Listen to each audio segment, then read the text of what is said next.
wale wamekukunyuma, simu walete hapa ndani kidogo kidogo. Watu walijatoka likizo, sasa walete wale watu wa kunyuma kabisa, wasijaze huko. Tukitoka likizo watu watakaa kwa ile viti zao wanakaanga. Likizo inaisha leo, watarudi wakiwa yes, hi. Yes, a bit high.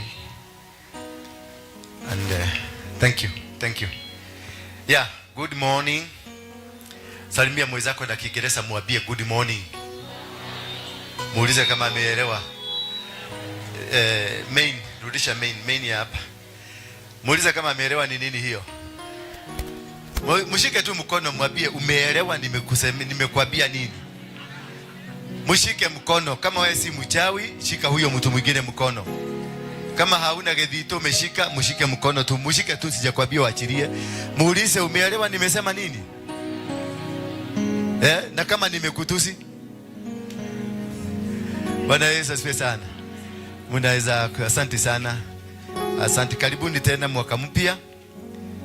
Happy New Year. Wale tulikuwa nao wakati wa this is our second Sunday, our first Sunday. Wow, this is very good.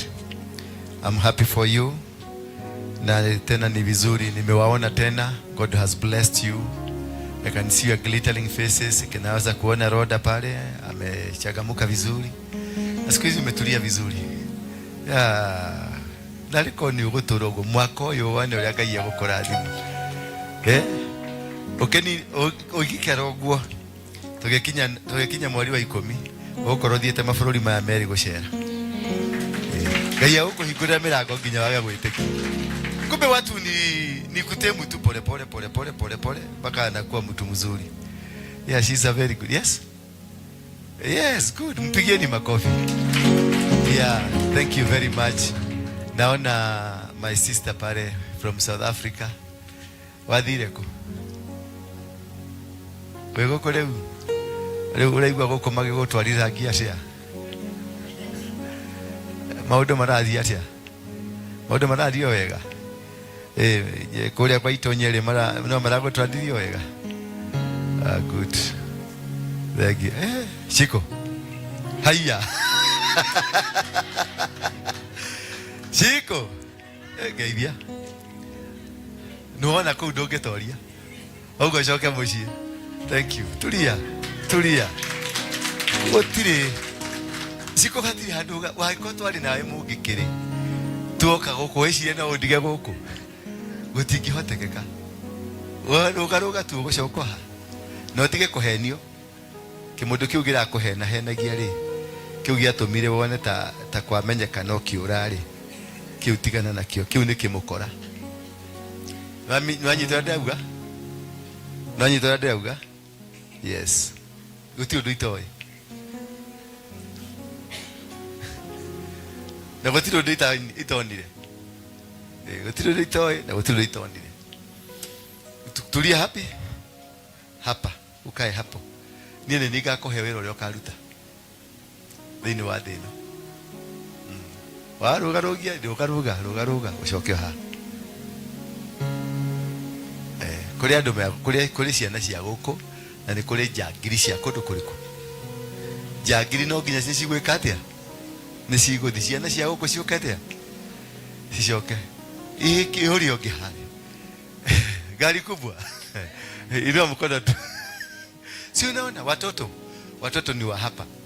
And this is why I decided I did a deliberate move. Kuvunja kila kitu. We start afresh. Because this church was preoccupied by thugs, thieves, con men and con women and prostitutes. MTDH tupu. Yaani unakuja hapa yao unafikiria tu venye utararwa na wewe. House unakuja kanisa umepaka we hakaba gutama vaseline we hakaribu stick we thapa wega wanyoroka wega oke uciria ha ukagutega shwari. Tulifika hapo aje? Nyumba ya Mungu nakuja kutafuta mwanaume. Si uende kwa bana Karomaido na wako. na Koinange Street na wako. Mimi wakati nilikuwa natembea kwa siku hiyo nilikuwa naenda Koinange Street. Apostle ate Koinange Street. Unaijua Koinange Street? Ulikuwa naenda ulijulia wapi? Eto ndio ni makiwa Koinange Street ni jorue. Oh, Apostle ulikuwa naenda Koinange Street. Koinange Street nani alikwambia Koinange Street ni baya? No. Ulia awali yali. Niko maka. Amestuka kusikia Apostle anaweza kwenda. Alijulia wapi ni baya. Kama simu mmoja wa huko. You must be lazima ukidoamnya ni kiorure. Ni kwa sababu umewahi kukitumia. Si ndio? Halo. Roda. Ati Apostle Koinange Street wamenyere kone juru. Gazetini. Ukithoma rugano kiru nikiwacaragia hau rugano-ini ru. Bwana Yesu asifiwe sana. Hakuna mtu mbaya. Hapana. Never. Nobody is bad. All of you. Ukiuliza Roda atakwambia nobody is bad. She was supposed to be a very bad woman. Hiyo Koinange wanasema hiyo hapo Florida tulikuwa tunakutanaga na yeye Florida. Usiniuliza tulikuwa tunafanya nini Florida. Si ndio? Yote dia kule Rwebo. Yes, tulikuwa tunakutana Florida hapo kale kanyumba kale kwa juu. Yeye akidansi na musugu na mimi nikidansi na musugu yako. Muulize atakwambia ni ukweli. Now she is preaching. I am preaching. Wewe umekaa chini, wewe mzuri umekaa chini. You can see the irony of God. And this is how God operates. He does not operate with good people. He operates with bad people because he knows in them there is something good. Ni wewe ulitaka kumuua kwa sababu ulijua ako na calling. Bwana Yesu asifiwe. Haleluya. Leo mmeboeka kidogo ni kwa nini? Hamujamaliza likizo. Bado ya celebrate. Wakati walienda Geshagi kwao. Inua mkono wale walienda Geshagi kwao, mtu alienda kuona msasi. Kwa wale wako na wasasi. Hawa wengine mlikaa Nairobi. Sowara. Ulikaa Nairobi. Dole kwanyu. Todo mami wanyu na papa wanyu makwa mugoda na wene wakuire. Ato? Na kwa mama yako na babako?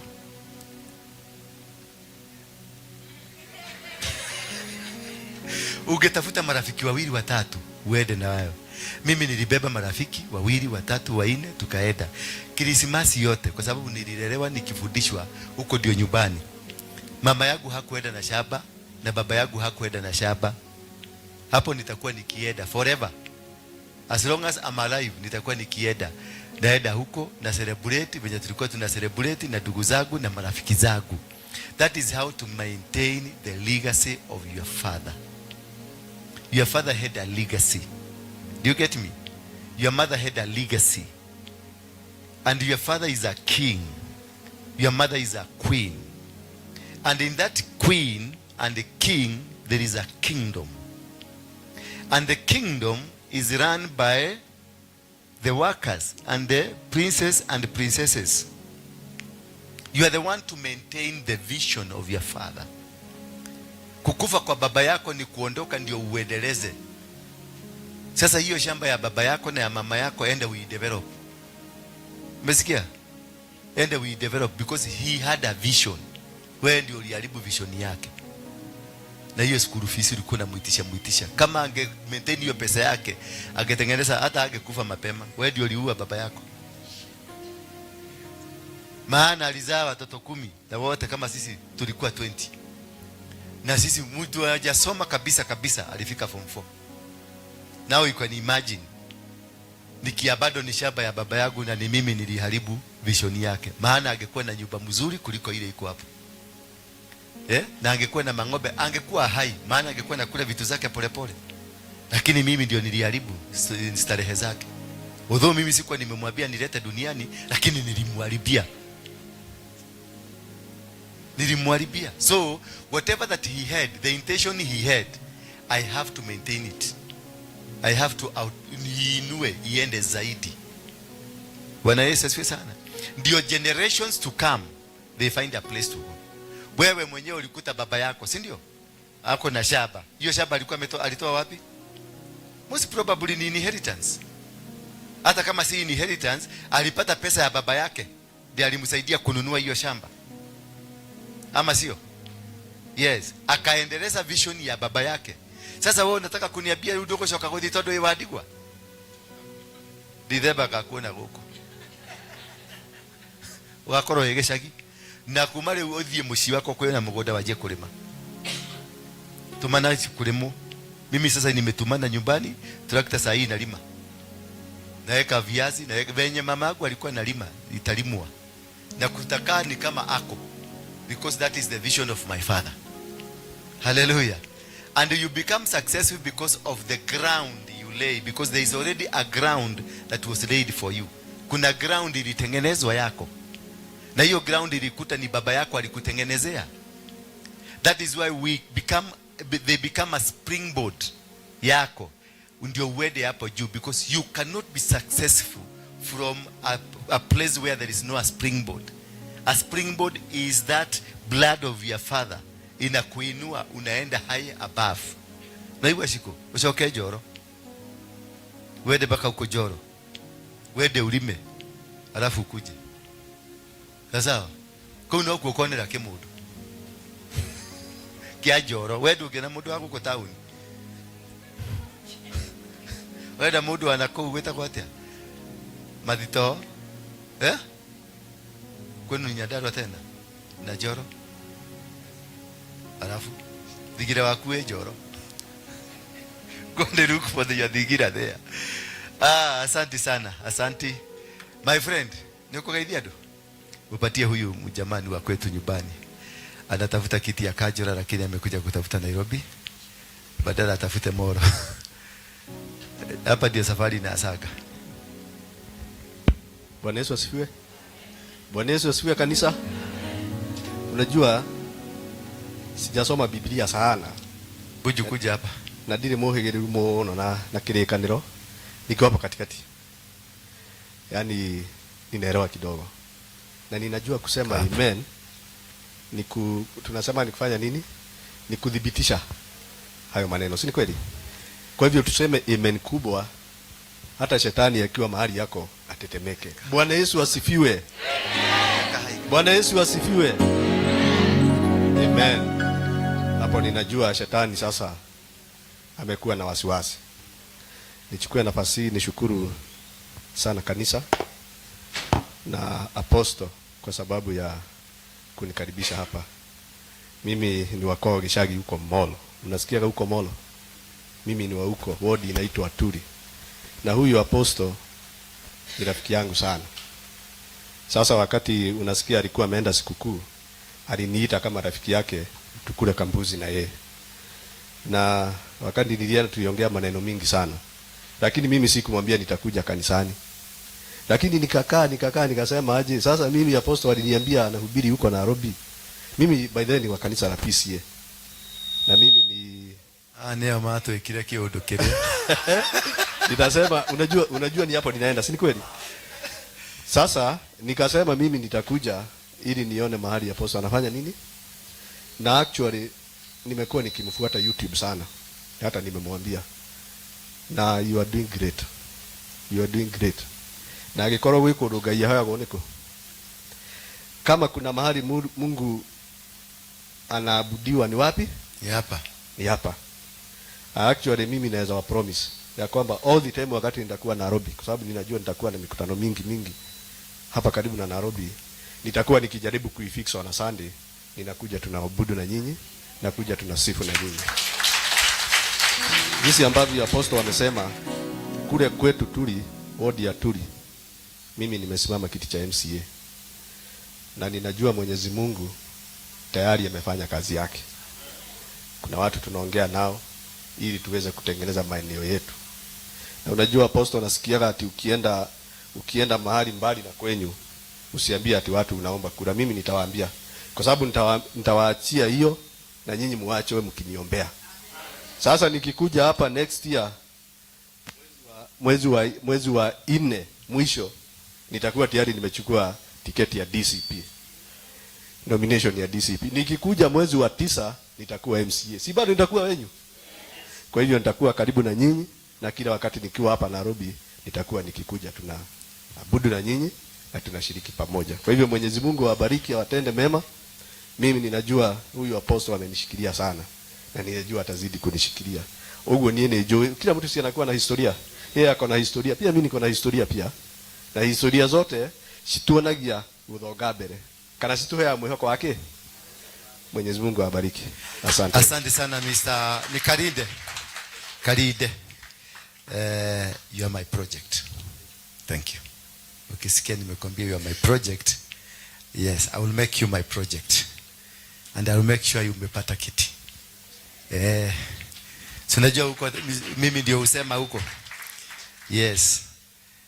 Mimi sijaifanyia mtu mwingine campaign ya huko nyumbani, lakini ya huko I have several people ambao wamekuwa ni my MP. Hata Uhuru ni mimi nilimfanyia campaign mpaka akasimama. Unajua hivyo. Na I know God will do something. Na Mungu atakubariki. Asante. Thank you. So we are looking at something that is called, also there is this gentleman. Muthe kuja. Muthuri uyu ri ndenda tumuteithie tumuhoere. Kinya ndikani kiongo giake kiagire kana roho wake ni kikiega ni kiongo kiagire kana roho wagire. Tondu no ni ndungata ya Ngai. No arutaga wira handu njuge. Kana ni kuna to gucamba. Tutikugwetaniha. Ndenda tugwete giko. No anyita. Tondu ndenda gukura giko-ini kiu. Muno ni ndungata ya Ngai. No hari arutaga ri. Arutaga wira. Akerwa arute haha umuthi kana akerwa arute haha rucio. Harerwa arute rucio ri ni hakuiya. Athia akaiye gitonge we aiye. Na anyita tondu ucio niguo wira marutaga. Ni ndenda gukurugamia wira ucio thaa ici. Uriage muhuko wakwa.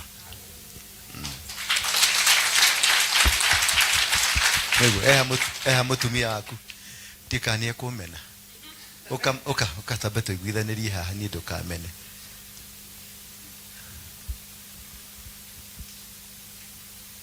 Ni kwenda kurugamia utungata waku nginya urugame. Rugama haha. One muthuri waku. Wa fiu. Wa true. We nama. Deda terere. Dedo wero yarutaga. Dedo itimwega. No itimwega. Yes. Thank you. Ugo ndio roi. Uri wa mukania.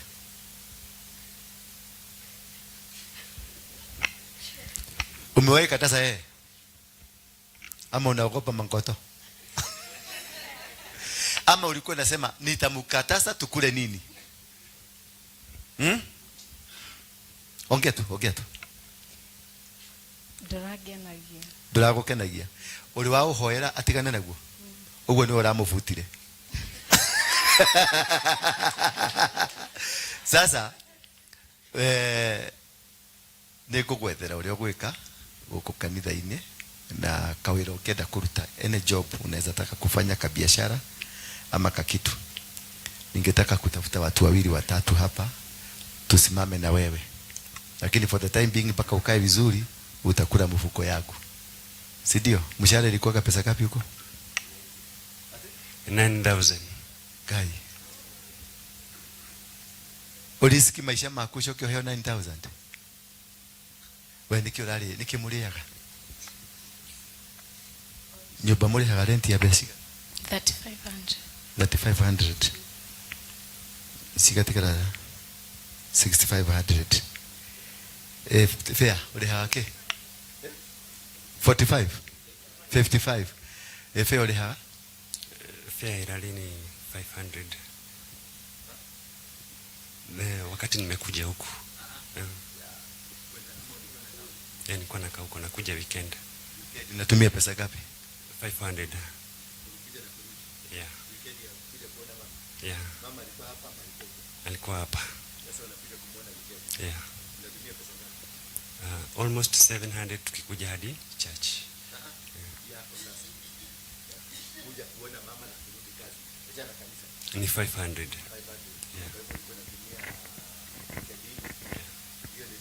Yeah.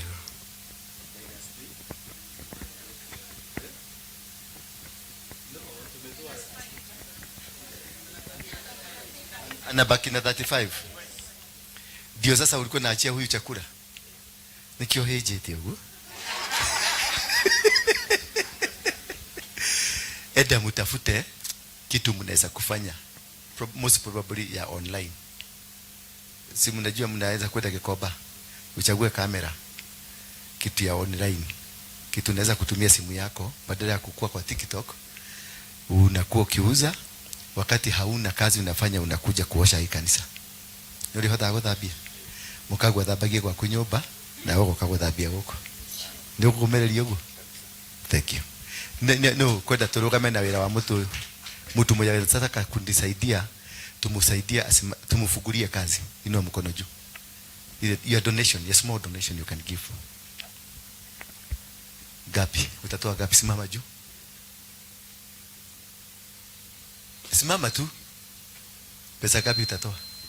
10,000. Na wewe? Yeah? Yeah? 2,000. Nani mwingine? 5,000. Nani mwingine? 1,000. Nani mwingine? 2,000. Wale watu wamepledge, simama juu ndio tuwaone, msianze kupiga kona hapa. Hapa hakuna hata mmoja daktari. Ndio mwana toyo. Yeah? Giri. Thank you. Pigia professor makofi. Yes, mmesimama. Ian, uokote hiyo pesa yote. Ni wewe Ian. Uokote hiyo pesa yote ujue. Wewe simama. Huyu ako nyuma yako. Nani mwingine? Na huyu, na huyu, na huyu, na daktari, na mimi ukujia yangu 10,000. Maisha ni magera.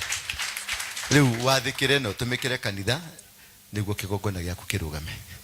Yes, thank you. You may be seated. Nataka, I said we must work, si ndio? We must work. Kama wewe ni idler ndani ya hii kanisa, uhame. This year I'm not tolerating any nonsense. Hallelujah.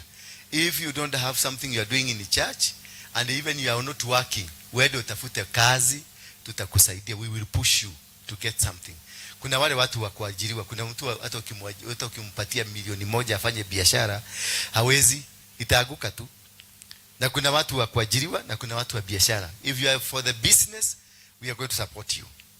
Kama ni employment, tuko na Mfalme wa Amani Foundation, it is looking for businesses and employment for watu. Mnaelewa? So submit your name, submit your CV, submit whatever that you have. Ujiandikishe kwenye ile desk, ukuje kesho ujiandikishe kwa ile desk, uache CV yako, ID yako, namba yako ya simu.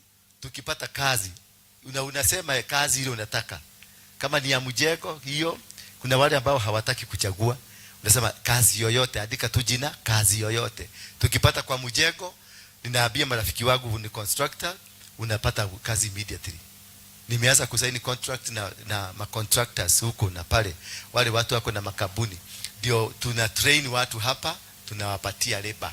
We have a foundation ambayo itakuwa ikitrain watu, alafu tunawapatia na masoja, ma house girl, manini zote hiyo kazi. Just register there. Tumeelewana? So nisiwahi kusikia kanisa hii kuna mtu mwenye hana kazi. Ati unakuja kuomba fare, ati tadoranya nogo mwale wa idha hito.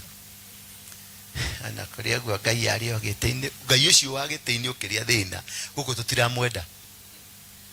Ngai ucio wagikorwo gete-ini ukirarira, guku ndagakorwo kundu kuriku. Ndamuona guku ngumuhura njuguma cia mutwe. I want a working system. Everybody is working, everybody is doing something. Hata hawa wazee ni moigwa thuri guku mutigo ikara ha muke muikare thi oro uguo, ndenda kumenya mwekaga ati atumire matumaga ciondo meko mucoke ciondo-ini ciaku cianyu kuma Tuesday ndimukore hare ciondo-ini ndia kunjira kure watumaga kuma Tuesday mucoke ciondo-ini cianyu ni moigwa na ni watho ni mware mo ni guka ha guku mutigokage Goko direnda mundu awikara goko thi, mundu tari wira. We cannot be there. I am there, I am here as your spiritual father to help you to stand. Sio kuja tu nikuambia Yesu ni Bwana tunaenda biguni. Biguni gani hapa? Uradhi kwa kati ya matu igoro inangaragu. Unaenda kupelekea watu shida huko biguni. Unatoa ujinga ya kuomba huku unapeleka kule biguni, unakuta watu kila mtu ako na starehe. Si ulisikia ule muibaji aliiba akasema, "Jakera kanyumba kona ineko igoro. Eruruinde kya mute wa moyo hotage kwegitera." Umundu wako akirwo kakona ile hikari. Compound urathi compound yene wekati. Unaenda kufanya kwa mwenyewe nini? Kila mtu ako na plot yake, huyo kwanza ameomba ya kona. Kona plot. Huyo aliomba kona plot. Huko jakera kanyumba kona ine ko igoro. Keruruine kya muti wa moyo hotage kwigitira. Ate hari arionaga muombaji agioka pale anaangalia naona ule ne anioka kuhoya mbeca oga kunjiro ya Ngai wake ari giteini na ina ngaragu. No, we don't want that. Please be innovative. Kama una kabiashara unataka tukusaidie, tutakusaidia hata kimawazo. Ukuje kwa Mfalme wa Amani Foundation kimawazo, kuna watu wako huko watakusaidia how to develop a business. Hallelujah. How to develop what? A business. Kama unataka kutravel ije, we have that desk, itakuwa advise what to do. Kama unataka kufanya whatever that you want to do, now we have a full-fledged office iko Karen, na nimeipeleka kwa wadosi. Hallelujah. Utakuja unapata barua hapa ya kukutuma Karen. Usiende Karen, utashikwa huko na masoja. Unajua kuna wengine wako na shida, huyo kusiku watu wa shida. Sasa ukienda na hiyo shida yako umebeba bagi kama hii,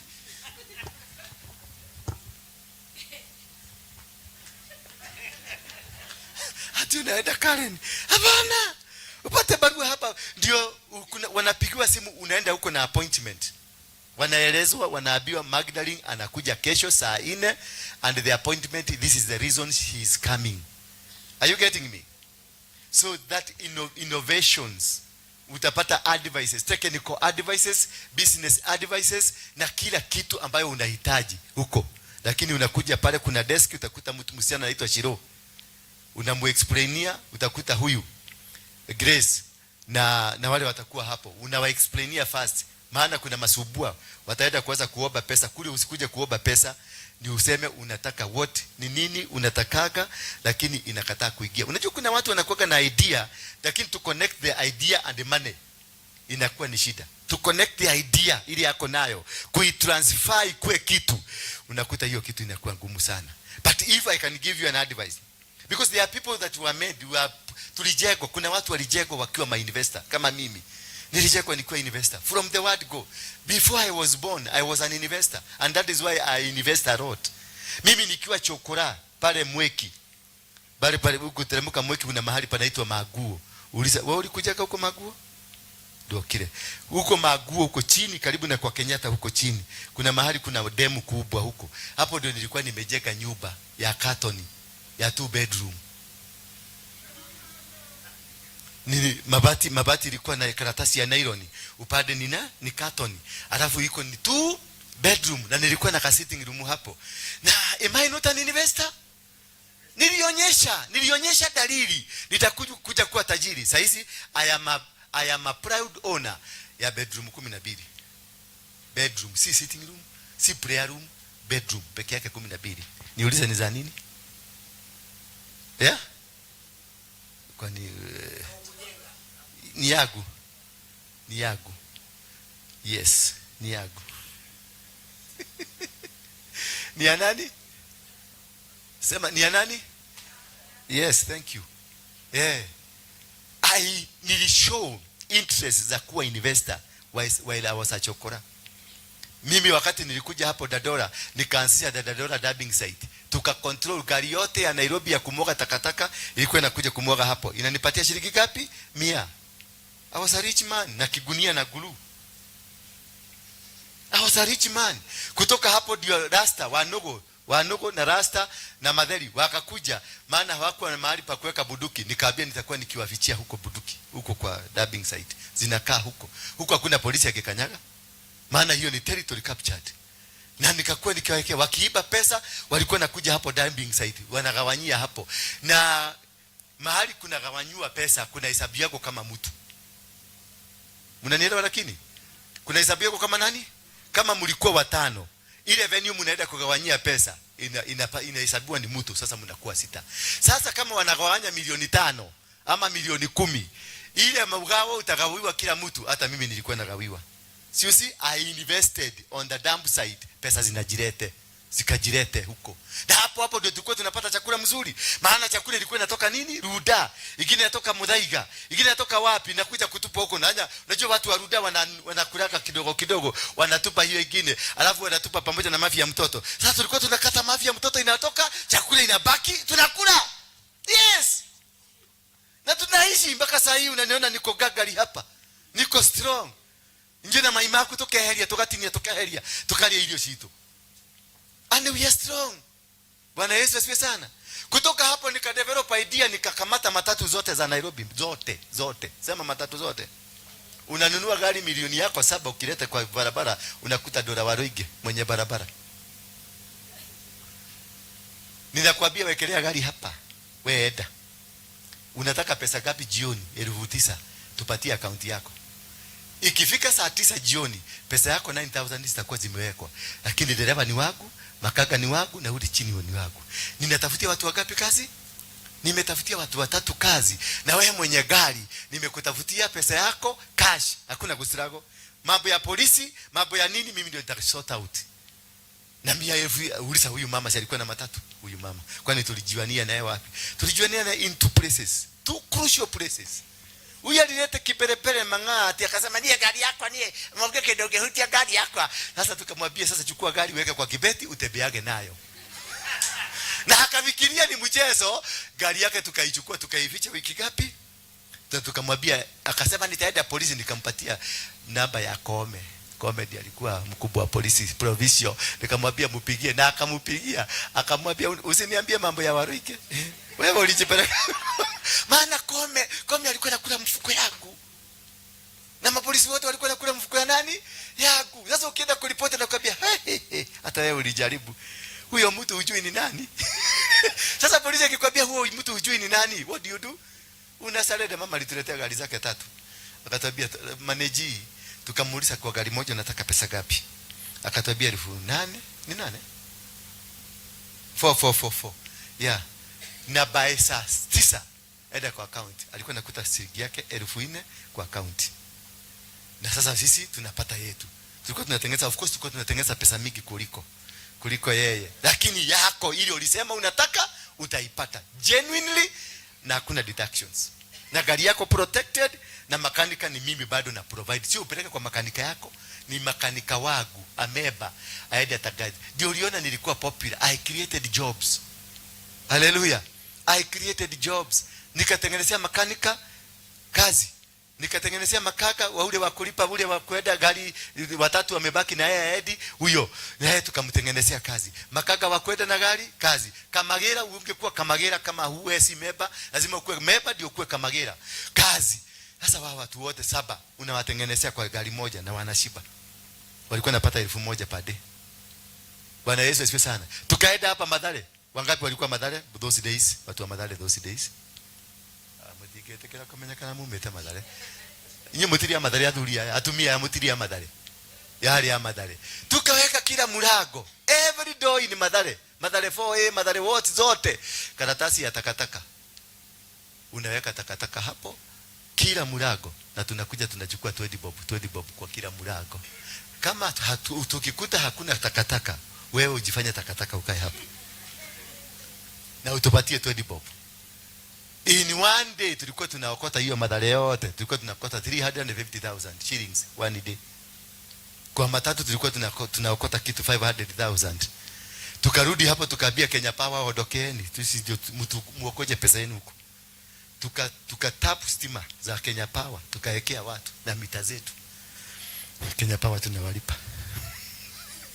Tukakata maji ya Kajo, tukaweka mita zetu tunapatia watu. And people became rich. Tukakuja hapa town tukafukuza Waidi, nyumba tukakatakata zikakuwa stalls. Msiende kujaribu hivyo. It requires a person called for that kind of an operation. Bwana Yesu asifiwe sana. But we created jobs. Whether it was illegal or legal, we created what? Jobs. And the people, saizi wale unaona saizi wana drive magari hapa, they were all Mogeke members and they are rich. Wewe na uzuri wako, you are very poor. Huyu mama tulimtengenezea mpaka akaweza kununua plot. Huyu. Ile bahari anaishi ni kwa sababu hiyo pesa tulikuwa tunampatia. We managed her car, stress zikamuisha na akaenda akapumzika vizuri na akaishi na doa yake mzuri. Si unaona mama venye amenyoroka sasa hivi? Ni mama mwega. And this is what I want. Now we want to do. Hatutafanya na hiyo jia. Hiyo jia tumutapigwa. Mimi siwezi kupigika, mimi nitawapiga. Lakini sasa siwezi allow, I cannot allow you to go that way. We have the brains now, we can do better. Si ndio? We can do what? So if you have an idea, na sio idea ujika, you'll be vetted here first before you go to the office. Tusikia idea yako. Tukisikia is idea that is viable, we are going to invest in it. Baka usimame. Bwana Yesu asifiwe sana. By December, by January, a day like this one, next year, nitataka kutakasa kusimamisha hapa millionaires made from this room. Are you getting me? I want to announce millionaires made from where? Mimi si preacher.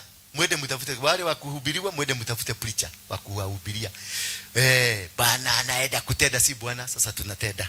Bwana awekelee mkono. Sawa? Hiyo Bwana anaenda kutenda, tumejaribu. Si mmejaribu na amekataa kutenda. Sasa sisi tutende, Bwana awekelee nini? Mkono. That is how it is supposed to be done. Paulo wakati alikuwa akihubiri, alikuwa na nini? Anafanya kazi. Usikuja hapa kuniambia ati I'm a full time minister. Mimi ni full time minister. Kwa hivyo no, hata nyinyi praise and worship team. Umenielewa?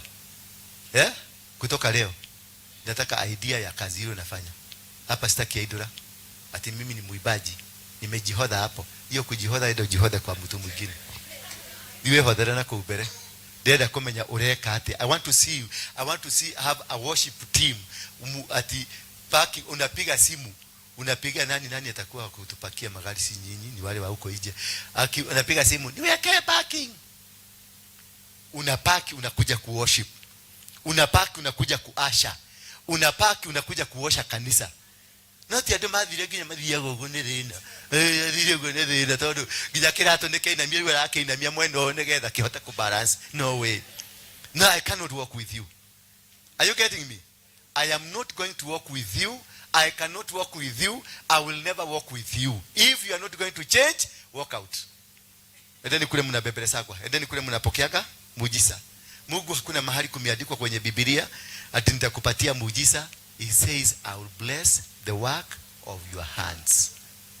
It is the hands that are blessed. Umenielewa? Ni mwajigwa kanini?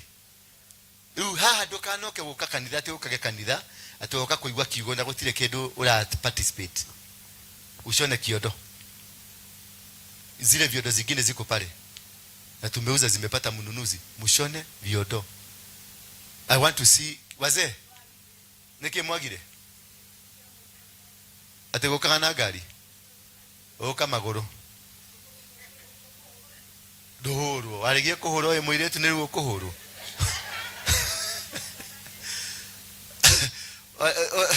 Waligie kuhoro ye muiretu ne higo kuhoro.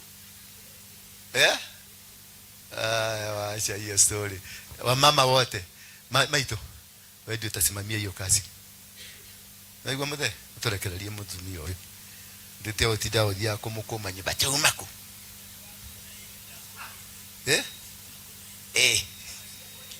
Ona cia kuhitire haria. Yes. When urugamirira tumia cio gikundi kiu giothe macokanirerie. Muteithanagie ni ugukoma tumia aya. Ndakuhe wira ucio ni ugukoma kani ukakungia hari. Na ukoe rungu rwa grace. Gunegere. Yes or no? Okay. No ukoe rungu rwa grace. Tukanoke ofisi yako kujira ngake. Wewe urugamire department ciondo na tusharie market yeku ni kwenda market. Mimi naenda UK, ninaenda nataka kuna mtu amenitisha viodo 1000. Bwana siwe sana. Kutoka hapo naenda US. Na kuna vyodo zinatakikana. Na sio hiyo tu, we can market them all over. Wamama hawa wakuwe employed. Nobody is not employable. Everybody is employable. Hello? Umesikia Buju? Kuja utusalimie. Aka nika firstborn. Unakajua? Na nike wa hunyo koguo. Unatembea ni kama umego tena, angalia itiruza ni nini? Dole wati gametu gweno. Bagi ijatoka kabisa. Ilitoka kabisa. Wasalimie basi. Praise God church. Praise God again. Wangapi wananijua? Bali anajua Buju. Yeah, namshukuru Mungu kwa kuwa amekuwa mwaminifu kwa kunikomboa na hata kwa kunirudisha katika huduma yake. Ya cha muhimu ni kumshukuru. Amekuwa mwaminifu tangia Januari 2025. Amekuwa mlinzi na amekuwa kunipigania vita. Namshukuru sana, mbarikiwe. Asante. Mpigieni makofi. Yeah, na uingie urudi hapo. Kwa waimbi. Yeah, hiyo ndio huduma yako. Sawa sawa. Ukifanya kazi unakuja tafuta, you create space for serving God. Always remember Mungu. Unajua ukikuja, wakati ulikuja ulikuwa na kanywele kamekaa hapi. Sina kakumbuka kale kanywele kalikuwa ka brown, karasta ka brown na bagi. Na Mungu amekujalia. We are growing strong. I like giving testimony of such people because I can see what God can be able to do. Nilikuanga kama wao, nilikuwa chokora, nilikula kwa mapipa, nimeenda jera, nimefanya kila kitu, nimefanya wizi wa kila aina. Lakini huyu Mungu bado aliendelea kunipenda na amenifikisha hapo. Na sasa huyo mtu aliyekuwa mbaya, mwizi mbaya, ndio huyo bado anazungumzia nyinyi akiwaambia mkue wazu. Sasa na shidu akagaya dimagate todo ni dress rege ni nywega. Riu ni arajira ndimwire mucenjie riu karigwa atiri kaguthiaga atia. Nĩ imagine kĩndũ kĩu niĩ njũĩkaine gũkũ ndĩ kĩmũndũ kĩũru na rĩu aya othe maikarĩte haha matũmirwo nĩ Ngai ndĩmere magarũrũke. You can imagine, Kathy, how does God operate? He operates in a strange way. The person who was supposed to sit down to be taught by you, it is the one who teaching the people who are supposed to be taught to teach. But that is good. Ambia mwenzako, be strategic in 2026. Ndio kwa maana nimeleta hiyo story zote because I want to be strategic. Bwana Yesu asifiwe sana. I would just want to be strategic. I want to plan. I want to be organized. I want to become. I want to achieve the goals. Nimeandika 9-point program that I have to achieve by January, the first week of January. I will bring my scorecard hapa niwaambie. This is what I have done. Because I want to be there positioned, strategically positioned to become what God created me for. There is nobody that was created here for just nothing. Hatukuubwa just tukae hivyo. We were created with a reason. In the book of Genesis chapter number 1 verse number 26, 27 and 28, the Bible says, aliambia na nitumutengeneze mtu aliye kama sisi. Hallelujah. So we were created in the image of God, in the character of God, in the reasoning of God, in the plan of God. We were created. So we are not here vaguely. We are not here just because we are existing. You are here because you are a plan.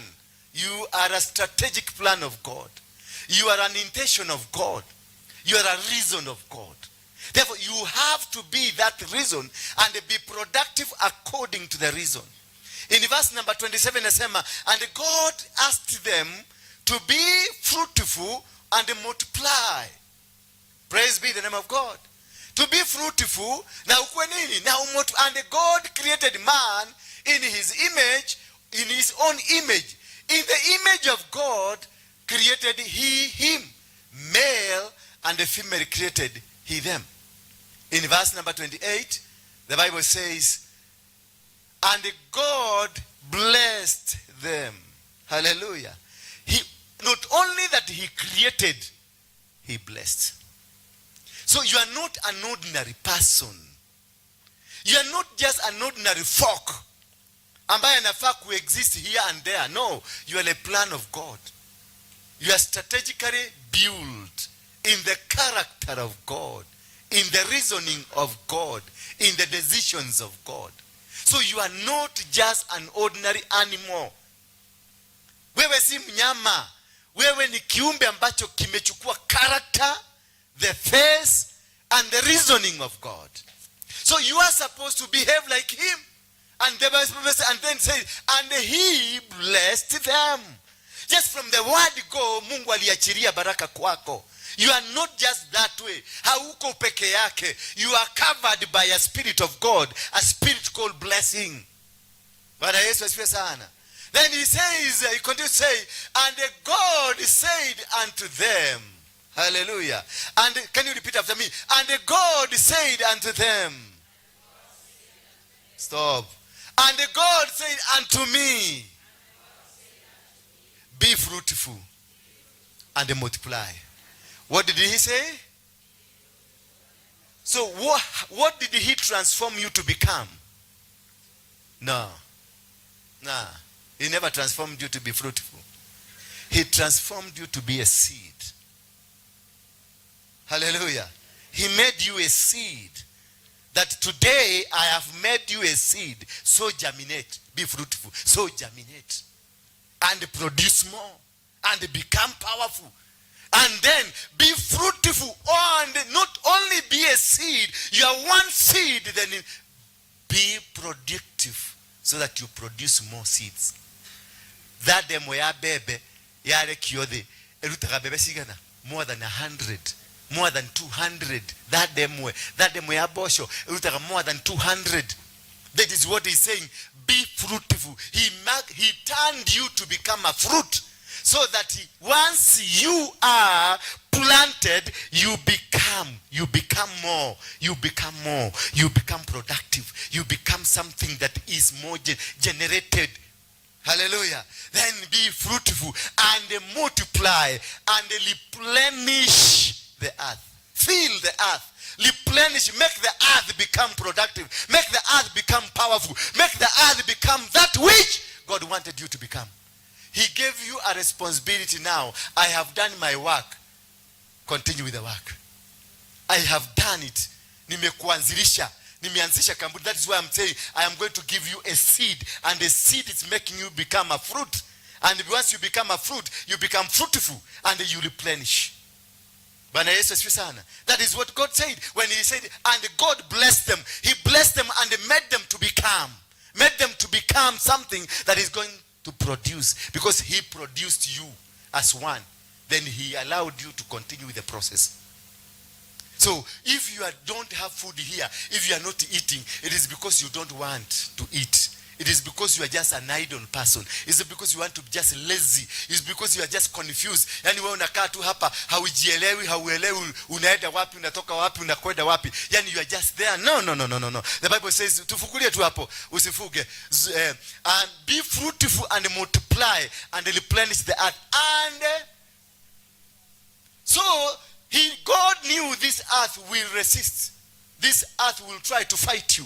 God knew this earth because he created the earth first before you. Hallelujah. So the earth is much superior than you. The earth is much controlling than you. Because that is why you find, he says, because he knows earth itakuwa na marigo. Maana earth inajua ni yeye ilikutengeneza. Wewe ni material ya earth. Earth itajaribu kukataa na wewe. Akaiambia namna gani? Akakuambia, because you are carrying my blessing, subdue it. How? What is subdue? To just subdue it. Make it be under your feet. Hello? Once you subdue the earth, it will give you. But when you don't force the earth down, the earth will never give you. Itakataa na vitu. Bwana Yesu asifiwe sana. That is why in Genesis, in the book of Jeremiah 22, the Bible says, Jeremiah tells the earth, O earth, O earth, O earth, hear the word of the Lord. You speak to your soil. If your business is not doing well, speak to your soil. Speak to your earth. Because you need to subdue it. You need to invoke the power of God. Umuite Mungu akuja akustulie dunia. Maana hii dunia inaweza kukunyima. Hii dunia inaweza kusema itakutesa. Nyinyi wengi hapa nikiangalia mumeteseka. Mumeteswa na hii dunia. Baka sura zenu zimekaa kama zinabodeka. Haleluya. Na wabu mnafikiria ni ile wimbo mliimba, niubie moyo mpya, moyo wa kubodeka. Si kubodeka ndio unakaa ni kama lori ya kubeba makaa. Kwa sababu dunia ulikataa kusubdue. Ulikataa kunyamazisha dunia, maana dunia ni kubwa kukuliko. Earth is bigger than you. Earth was created earlier than you. Earth is older than you. So earth has more power than you. That is why ukicheza inakumeza na unakaa huko ndani. Teli oshoke teli, mohu oshoke mohu. Lakini mohu inatokeaga wapi? Yeah? Hapana, tukizika mtu, teli oshoke teli, mohu oshoke ke. Mohu hahau. Katobe zako shino. No, timehia. So lazima usubdue. Lazima na kusubdue the earth, you go back and God blessed man. Hallelujah. And you discover that I am a blessed man. I have the power of God because I was made in the character, in the image, in the likeness of God. So I have the power to subdue the earth, to speak to it and tell it, I am superior than you. I may have come from you, but I was given the power. The controlling power from heaven was donated to me, not you, soil. So that is why God is in the beginning of everything. He is asking man, subdue. Kanyaga dunia, uikalie maana mimi najua dunia ni mang'aa. Mungu alisema, Mungu alijua dunia ni nini? Ni mang'aa. Kwa hivyo akampatia binadamu power ya kusubdue. Akanyage, ndio ukipita hivi, dunia inasema mkubwa amepita. Hallelujah. Inapiga saruti. Na maana ndio unaambiwa kule Yeremia aliambia dunia, slide this man down. Akaiambia na ikayadika. In Jeremiah 22 verse 29. Write this man down. Na ikaandika, ikasikia Yeremia. Maana alisubdue, alimake you feel inferior. For you to win in this world, you must make your world inferior. Bwana Yesu asifiwe sana. Ndio inaitwa kusubdue. And alafu anaiambia na mnani, subdue it and have dominion. When you say have dominion, God is donating kingly anointing upon you. Hallelujah. Because dominion is to dominate. To dominate is a spirit that is coming from domination. Dominion. That is, you have a king and a dom. That's kingdom. King is the man. Dom is dominion. The spirit that is in this man. Bwana Yesu asifiwe sana. So when you are given dominion, you are automatically made a king or a queen to rule over the earth. So you have the power to rule over the earth and have dominion. Dominate it. Let it yield according to your own plan. That he has given, alipatiana mamlaka yote, akapatiana kila kitu kutoka kwa mchanga akakupatia. Now this is the master key. This master key will help you to rule the world. This master key will help you to subdue the earth. This master key will help you to become progressive. This master will help you to become so wonderful. And this is why you see watu wa dunia wako na akili nyingi kutuliko wale ambao hawaendagi biguni. Na nataka nikuambie siku hii ya leo ya kwamba hawa watu wa dunia mnasemanga hawataenda biguni. Nyinyi ni nyumu wako na mwedugu siako shinu. Nyinyi ndio mtachomeka. Maana Mungu ataangalia ulitumia akili yako namna gani. Maana he told you, he gave you the blessings on the earth. Alikuachilia blessing, akakuachilia kila kitu na akakupatia instruction, akakupatia manual ya kukaa dunia hii. We have the manual that wewe be fruitful and then multiply, replenish and also subdue it and then have dominion. Hiyo ni nini? Hiyo ndio manual ya kukaa duniani. Bwana Yesu asifiwe sana.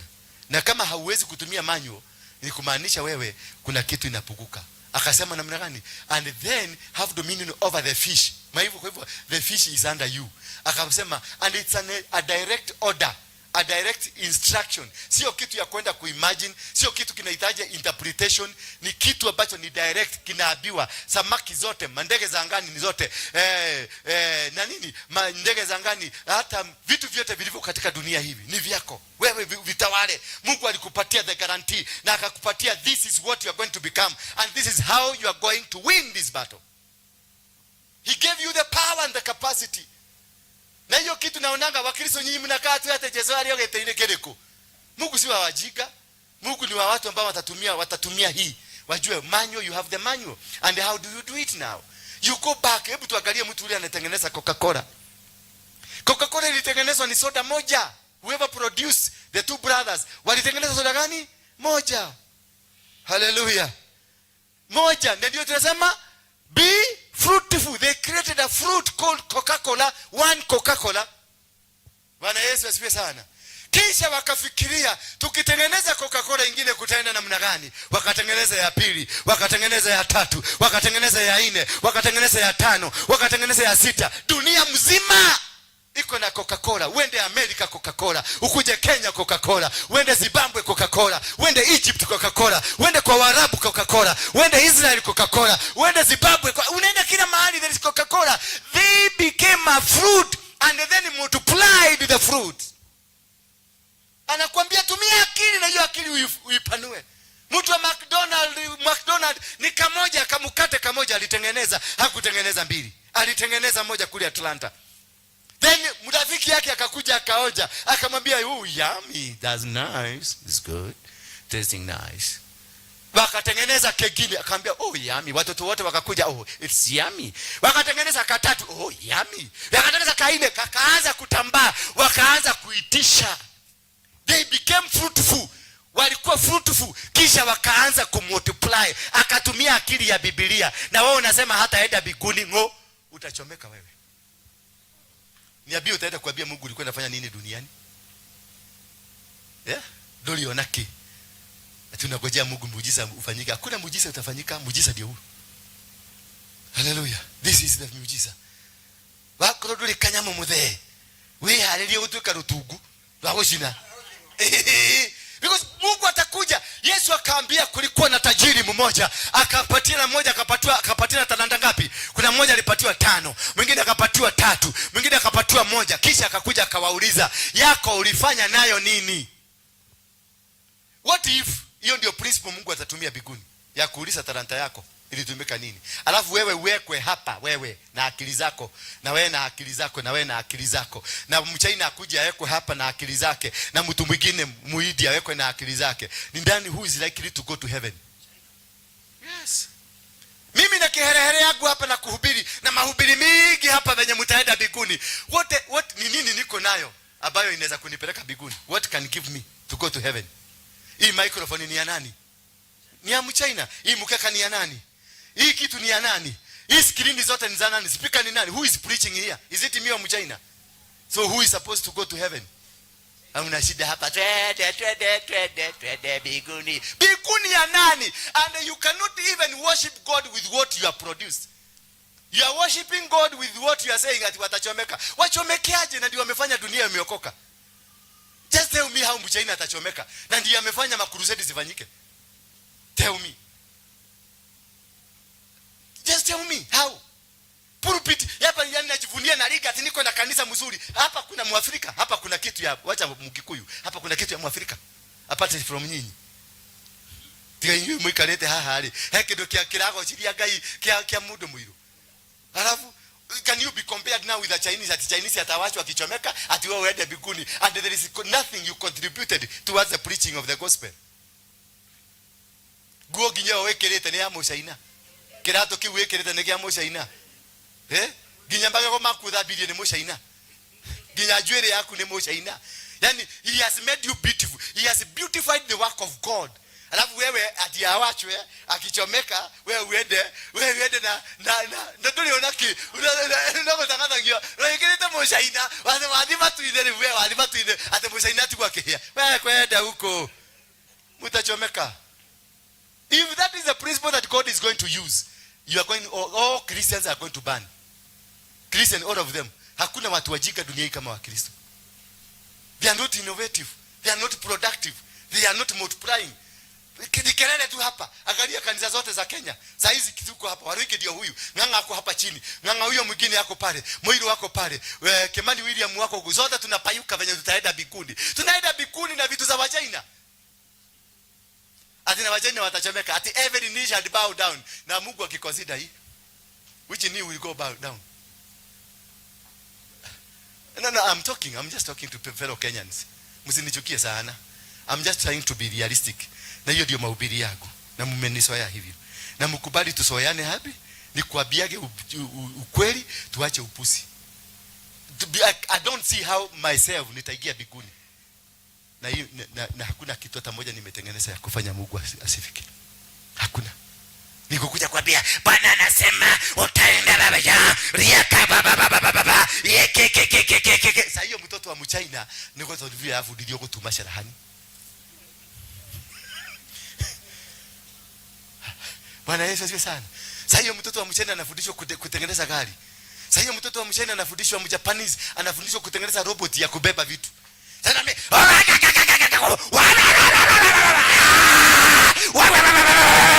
ati sasa nikwenda biguni. Just tell me ni Mungu gani mchika hivi atanikubalisha kule biguni with the noise I was making? Just tell me. Be frank. Tusemesane leo. Na hiyo kelele yangu ni nini? Wigani reka yore kugetekera tutoto wale. Na imagine adutani igana limo matu wale to kule iguru.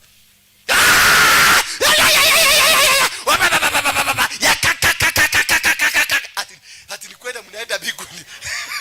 Watu 100 kama sisi tukipelekwa biguni. Malaika wanauliza Mungu kakua hetana. Nini baya? Haya nea. Hawa ni wanani?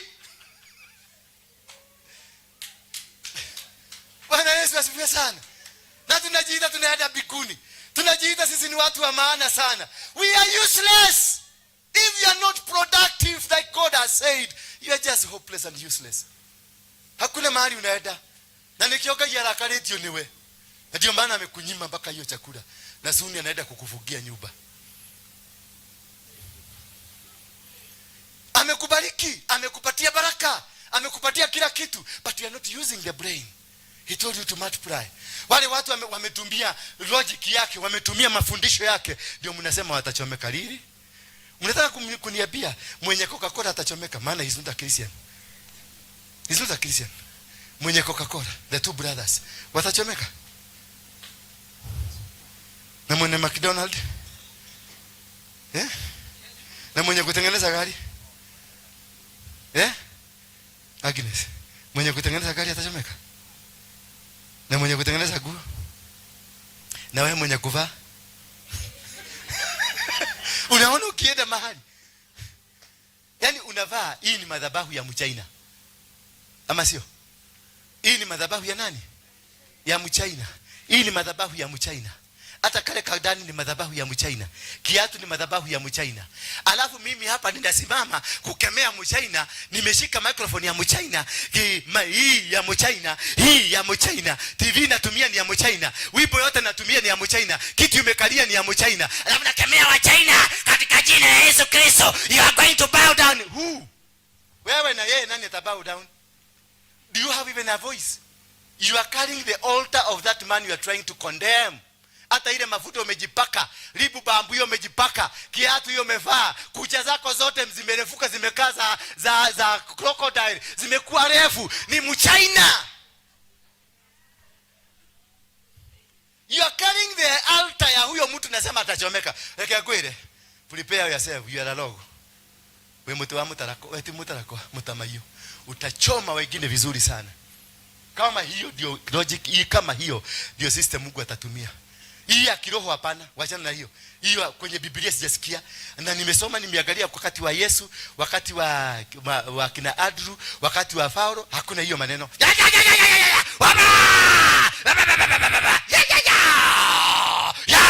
Pokea. Hiyo ni ogoroki. Hiyo ni weda wa simu. Na hiyo ni chang'aa iko kwa kichwa. Na banki. Bwana Yesu asifiwe sana. You must be strategic. You must have a good plan, because you are a masterpiece of a master planner. God produced you as a masterpiece. See, masterpiece to make kerere.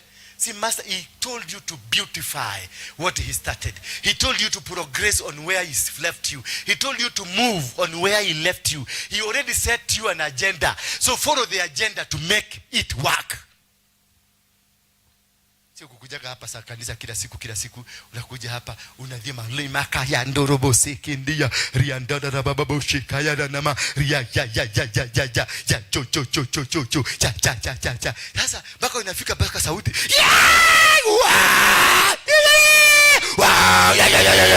sasa malaika wa mbinguni, najua Mungu hakujagi.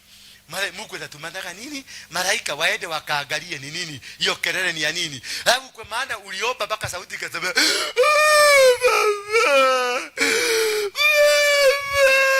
adidi baba unadiria. Malaika akiteremka na kuja nasikia ni sauti ya nini? Ya puda. Maana malaika anakuja hapa kwa harufu, anasikiliza, anasikia ni puda kama 3 ama 1 zinapiga makelele. Anarudisha nyumbani kwa Mungu, anasema watu wa huko wako sawa, lakini puda ndio zina make noise. Sasa mara moja mvua inabionyesha nyasi imeo, unakuta mapuda zimeanza kuongezeka. Itona lianyuka kwa fuda ni shiaje kuongeleka. Todo maigu ya sauti ya puda. Sasa wakakuja wakabariki puda zikaongezeka. Kuna mama mwingine hapa tu alikuwa kwa kanisa hapa, alikuwa hapa.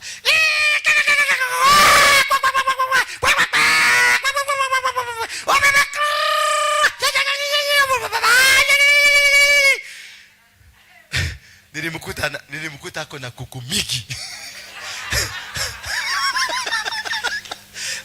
Na mkoli ali bia koko ne nyike ena koko cia kienyeji cihurete ku na nginya nyoni na adutura ciothe ciumire githaka. Todo malaika akati alikuja alisikia ni kuku na nyoni na njiwa ndizo zilikateremshwa na chakula yao ikateremshwa. And this is how we are missing our players.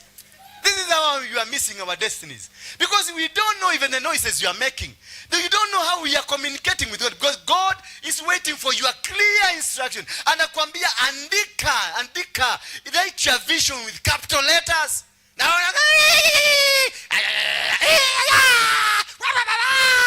sasa wanakuta wanyama wanaongezeka kwa kichaka. Maana alisikia ni wanyama mpaka wamekuja kusubua watu. Wakarudishwa kwa kichaka. Ni wakaongezewa chakula huko kwa kichaka. Unakuta Amboseli ndio mvua inanyesha. Kwa nini? Maana ile sauti ulitoa ni ya wanyama wako Amboseli. In the name of God. In the name of God in heaven. Abia mwezako. You must be strategic now. You must know how to communicate with God. You must know that you have a platform from heaven. You have a reason for you to replenish. You have a reason for you to multiply. You have every material is given to you. Everything that you need kukua uko nayo. Lakini sasa sida hapo kuibweka hapa ni kuomba naomba nini na vitu ziko. Mtu mwingine ananiambia tuombee chakula. Unaombea chakula na iko kwa meza. Swali. Nikiura hoya. Wena cio nikikiura hoya. Wa Kristo. Chakula iko kwa meza, ni nini unaomba? Na iko kwa meza. Ujakula, you give thanks after. You give thanks after using it. How can you give thanks? How can you give thanks? You have not eaten. Na ikimwagika utaambia Mungu imefanya nini? Where will the thank go? Shiba kwanza ndio useme Mungu nashukuru. Asante Baba kwa kunipatia chakula. Bwana Yesu asifiwe sana. You don't pray, huwezi kuomba chakula. Unaomba asubuhi ukiamuka, you command your day. Hallelujah.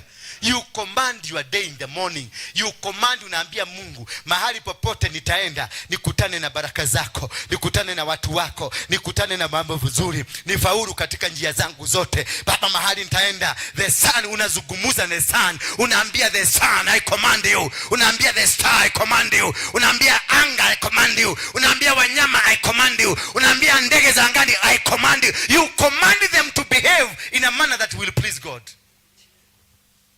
Hata hii kama idato hoya ilio utakuta nimekula, obea zako. Obea zako. Sababu hiyo ni ujinga. Already it has been given to you. You should have commanded your day from the word go. Hallelujah. You command, because when God created the sun, wakati ni siku ya pili, he created what? The sun and the moon and the stars in the second day. Bwana Yesu asifiwe sana. Then he gave power to the sun to rule over the day. So who is the king of the day?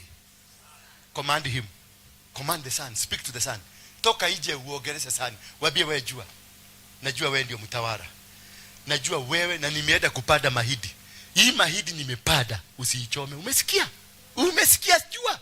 Yeah. Because already you got the power over everything. You are told to subdue. You have the power over them. You need only to speak to them. Tabia jua nenda ni kohada na irisha kwa itikana he. Nenda umagara na joke de na kanyamu.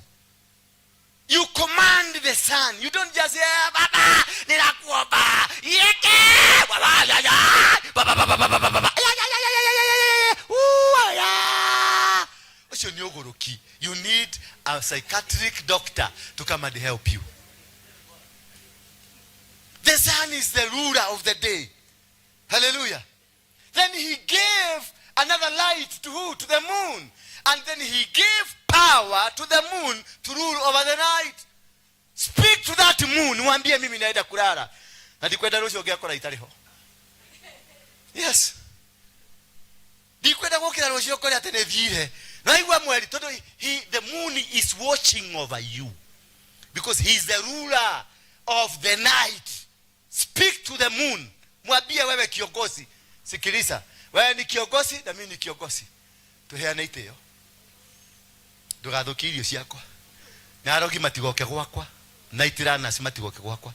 You are the king. If I hear you allowed mchawi akuje kutembea kwangu, nitakuripoti kwa baba. Speak to the moon. Nitamwambia nitakuripoti kwa baba. Maana umekubalisha. You are the king. You are supposed to keep guard of me. Unafaa kunichunga. Then you speak to your star. Ndio unasikia nyota zimeibiwa. The star ndio zimebeba destiny yako. He created a small light which is operational in the day, in the night, it's forever there. That is what is carrying your destiny. Speak to the star. Ndio unaona wale wanasema waganga ukienda kwa waganga nyota inasema. Wanajua kusoma nyota, wanajua kutumia nyota kwa sababu wanajua nguvu ya nyota ndio imebeba destiny yako. Speak to the star. Waambie wewe nyota, maana najua kama unaibiagwa. Wewe usijaribu kuibiwa. Niko hapa na nitatajirika. Na pesa zangu ziko. Na utajiri yangu iko. Na wewe kwa sababu najua ndio umebeba hizi vitu zote. Wewe ujaribu. Angalia wakati ya Yesu. Wakati walijua mtoto amezaliwa, walifuata nyota. Because walikuwa wanataka kwenda kuiba nyota. Paka wakafika mahali wakakosa. Na hao watu wakati jata nisi adwa goma. Jata nisi wewe. Goma newe. These were created by your God. Hallelujah. At what time did they change? Ikaenda kwa shetani. The sun was created by your God. And it was given the rulership. The moon was created by your God. And it was given the rulership. The star was created by your God. And it was given the rulership by your God. The God you worship. Then unakuja kuniambia ni ya shetani. Wewe ndio shetani. If you can strategically plan yourself, speak to this. Like now we have had the full moon. Imekuwa hapo. Imekuwepo tangu tarehe 1. This is the month you speak to that moon. Na ndio unaonanga wanawake they have, kuna vitu vinafanyikaka ndani yao. They are the ones that control the cycle of the calendar. Did you know that? Women are the ones that controls the cycle of the calendar. The calendar revolves around women. Na the calendar inafaa kuishia at 28. Maana hapo ndio unakuwa na monthly period. Hallelujah. And that's wanaume nikiona ngatoke kaliro ni atumia. Mutumia agegwekira kanyama kaige na hauthini akunegere no gukigokiga tondu kigogona. Na githijagiro omweri. Wo irega guthijari. Muthe, wirega guthijari. Giki githijagiro omweri. Nikyo iga agikarira shafashi kana aige na hauthini kanyama oguo ugutoro kugata kagu madam kaya ajike tondu kigogona kiitikaga thi to the mother earth. Bwana Yesu asifiwe sana. Na nikiona makihota gutoroga taru giki kigende Kenya ndo muthe kiaje kuni control haha gikuika kiudoro oguo nene sasa Nyaje. Kimi lost. No igemwaleria eometie. Akoja, what's wrong with you? Unataka nini? Ego kuria rithogu. No uyagiaje riwe kwaje gweka. Giyoka igwa getheka. Magitari. todo kiu nikigongona kihota gusubdue mundurume. Ninde mufundithio horo wa kigongona kiu ria turiko turi atumia na andu agima. Bwana Yesu asifiwe sana. Hallelujah. So strategically, if you plan, you speak to your moon, you speak to the sun, early in the morning. That's your command. When you hear command your day, you command the systems that can deny you the penetration. Upepo unazungumzia upepo ruhuho. Bwana Yesu asifiwe sana. Upepo unaweza kuja, sinakujanga Katarina, inaitangwa Katarina.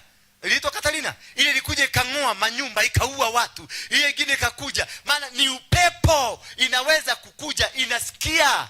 It has a ears, iko na masikio, iko na kila kitu. Zungumzia upepo na uambie upepo usikuje kuhuruta bura. Kwa sababu unasikia atenego keta ya huruto ya na ruhuho. Iwa burete kule watagia ke. Todo ruhuo ina power ku divert. Ina change direction ya mvua. Inatoa mvua kwenu, inapeleka kwingine. Maana imezungumziwa. Bwana Yesu asifiwe sana. Mnanielewa lakini? Ambia mwenzako you need to be strategic this time. Uelewe jinsi ya kucommand. You command your riches. Vitu zako ziko. Hakuna vitu zinatoka biguni. Hiyo maombi mrefu wachana nayo, hiyo ni ujinga. Hiyo nywe shoro wako ndo nywa shorole, ndio nywe kalia fage shuka. Yes. Vitu zako zote.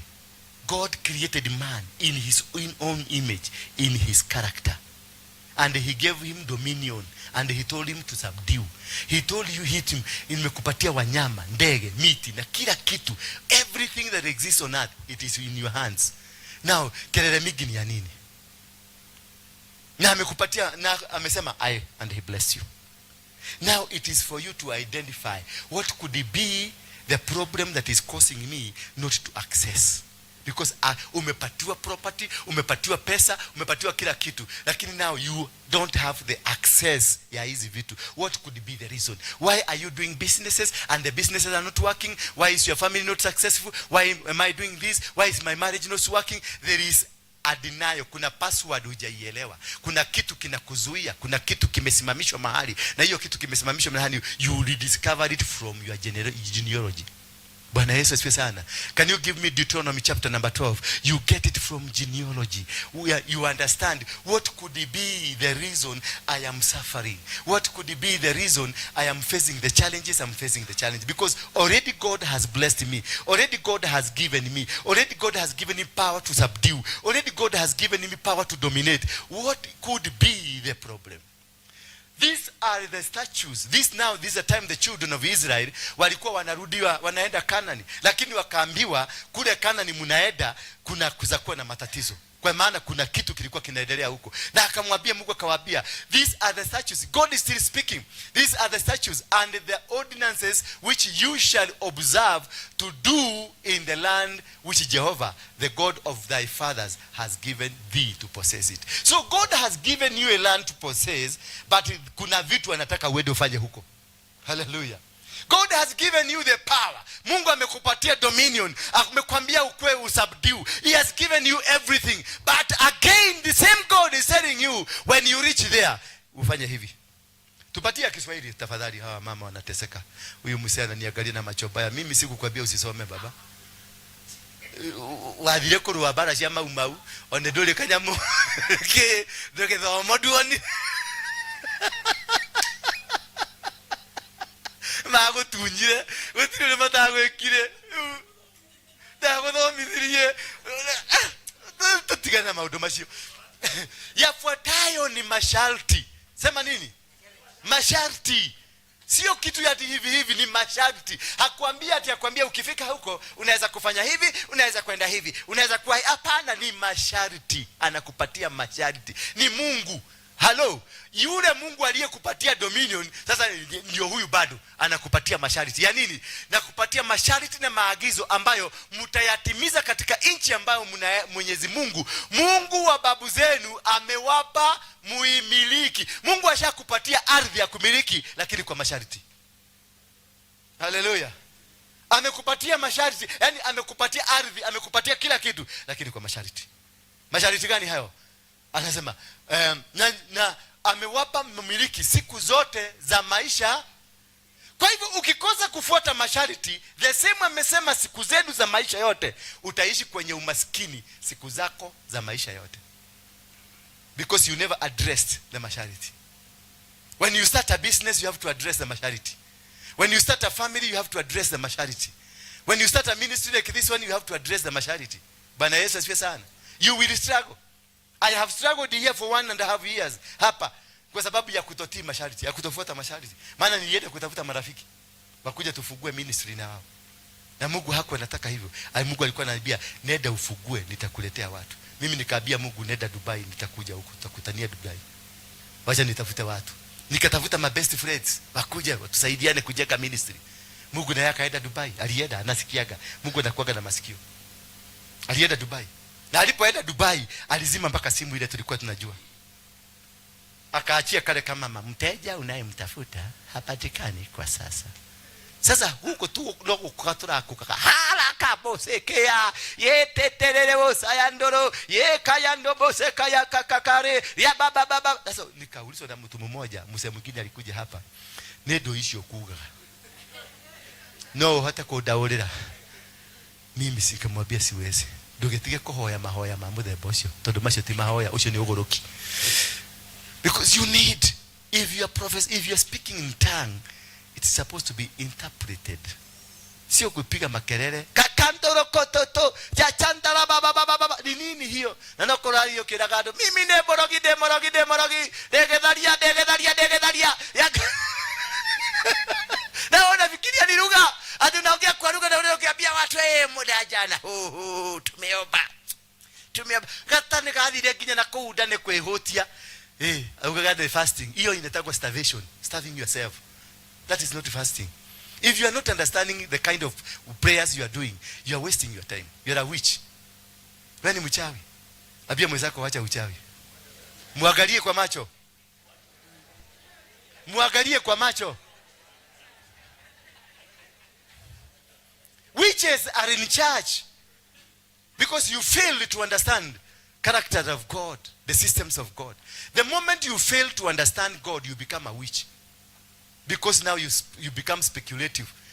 Mtu akibarikiwa na kagari hapa mnaanza kusema ori wera hoya iro ndarokire ha natari nduna na gathi ya gwa natari nita modulari murwaru riu ayoka atako gari kekwere andu ni mathokire Prado atako Prado.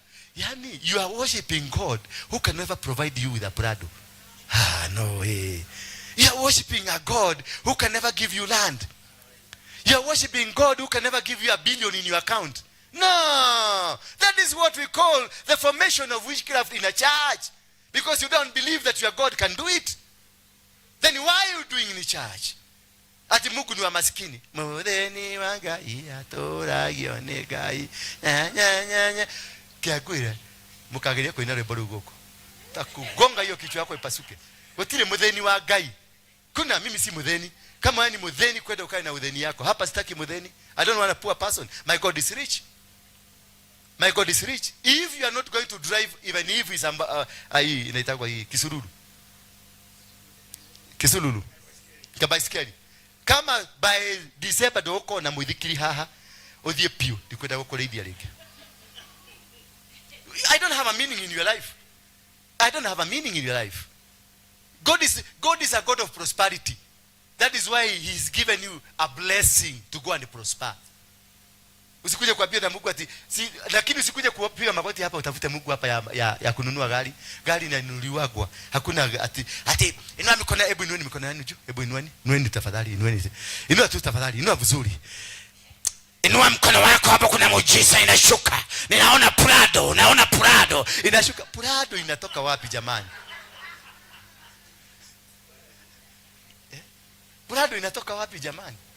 Nani umesikia ni gari ya nani imeachwa kwa barabara ina kifunguo, ikiguruma inakugojea? Gari imetengenezwa na Mjapanese na ametengeneza na mabati na kila kitu na pesa. Alafu ukuje uipata kwa bahati, naona Prado na shuka. Reba konta ya baba. naona mtu atakayebarikiwa, ninaona mtu mmoja akibarikiwa. Wekeleeni sadaka zenu hapa, kuna kifunguo kinafunguliwa. Hiyo ni ujinga. Ukisikia mtu anakuambia wekelea sadaka hapa, usho ni muguruki atenegeza udiukara kwa gari farafara no geteke no kaigerera. Give because it is your culture to give. Do not give because you are trying to bribe God or trying to entice God. No, give because it is your culture. Give your 10% because it's your culture. Give your first fruits because it's a culture. It is cultured in you. Not because Nigeria nimeleta Nigeria hapa anaanza kuwahubiria mnaanza kutoa. Kwa sababu nikileta pastor mgeni hapa, zile pesa mmebeba hapa, mtaacha 1500 hapa. Nikiwaambia mtoe kama kawaida, mtaacha shilingi 1000. Baka bahasha unazidwa, bahasha uliweka ka 50 ndani ya bahasha na wewe ukaweka mate yote. Ukavuka. Nika 50. Si uache kaburithi at least. Wacha kukafukia. Kaja kaburithi. Nikako, nikazuri. Because that is what you have. Not yako hakaba hasha ya mata. Tika ikali ukonega na kilo ka 50 kage. Ni wadhukia bahasha ni na ka 50. Imagine. Wahiga ya menya kaya yako yote. Wacha ibuweka kwa kitu kwa bahasha, wacha kufuga. Yacha ikaa hivyo. Hata usiandike jina yako, hatutaki jina yako, usiandike namba yako ya simu. We don't need it. It is not between me and you, it's between you and God. You're not giving me, you're giving God. Don't write your name there, don't write your number there. Don't seal. Hiyo envelope hata ukiweka 1,100 don't seal. Achana nayo. Kuja wekelea hapa. Don't usinipatie kwa mikono yangu, wekelea hapa. God will bless you. It is you. It is you and your God, not me. Yeah. Anaangaliaga heart. Bwana asifiwe sana. Hallelujah. So tuendelee na hiyo, tuendelee. Masaa imeenda. Hamtaki kwenda nyumbani? Mnataka kwenda? Yeah? Mnataka kwenda? Yeah? Wale wanataka kwenda mkeni? Yule anataka kwenda, amuka uende. Yafuatayo ni nani? Ni masharti na maagizo ambayo mtayatimiza katika nchi ambayo Mwenyezi Mungu, Mungu wa babu zenu amewapa muimiliki siku zote za maisha yenu, siku zote. Kwa hivyo ukikosa kufuata masharti, wachana na yeye. Magi ende umchukue umpeleke nje. Mpeleke labda natafuta chakula. Wadi mtu alena hau mogolera gedali. Tondo nani wa muigwira atha no amushothereria thie nake. Bwana asifiwe sana. Kwa hivyo ukikosa maagizo yale, a single letter, maisha yako yote yataishi kwenye umaskini, yataishi kwenye mateso. That is why you are suffering. You are not suffering because God did not give you. He gave you the land and gave you instructions over the land. He gave you something to occupy. He gave you business. He gave you a husband. He gave you a leadership. But you never followed the instructions. You can never blame God. You can never come and say that God did not do this. No, He did it. Alikupatia na masharti. 20 verse 2. Alikupatia na masharti. Na masharti unafaa kuyafuata. Bwana Yesu asifiwe sana. The reason you are suffering ni kwa sababu hukufuata masharti. Akasema, haribuni kabisa mahali popote ambapo watu wa nchi hiyo waliabudu miungu. Are you getting me now? Because miungu ya mahali itakuzuia kupata baraka. Pale baba yako alinunua shamba, miungu ya huko walinunua shamba, itakuzuia. Bwana Yesu asifiwe sana. Kule umeolewa, miungu ya huko umeolewa, ama miungu ya wale ule umeoa, itakuzuia kubarikiwa. Alisema mahali popote waliabudu miungu, nende ukaharibu. In short anakuambia takaza. Chochote ambacho kimekuja mikononi mwako kitakaze. Na hapo ndio tuna confuse na Wakristo tuwapea chakula, unatakaza. Bwana Yesu asifiwe sana. Na inatakazwa kabla ya kupikwa. Miungu ya kwenye ambapo watu wanaabudu miungu yao kwenye nini?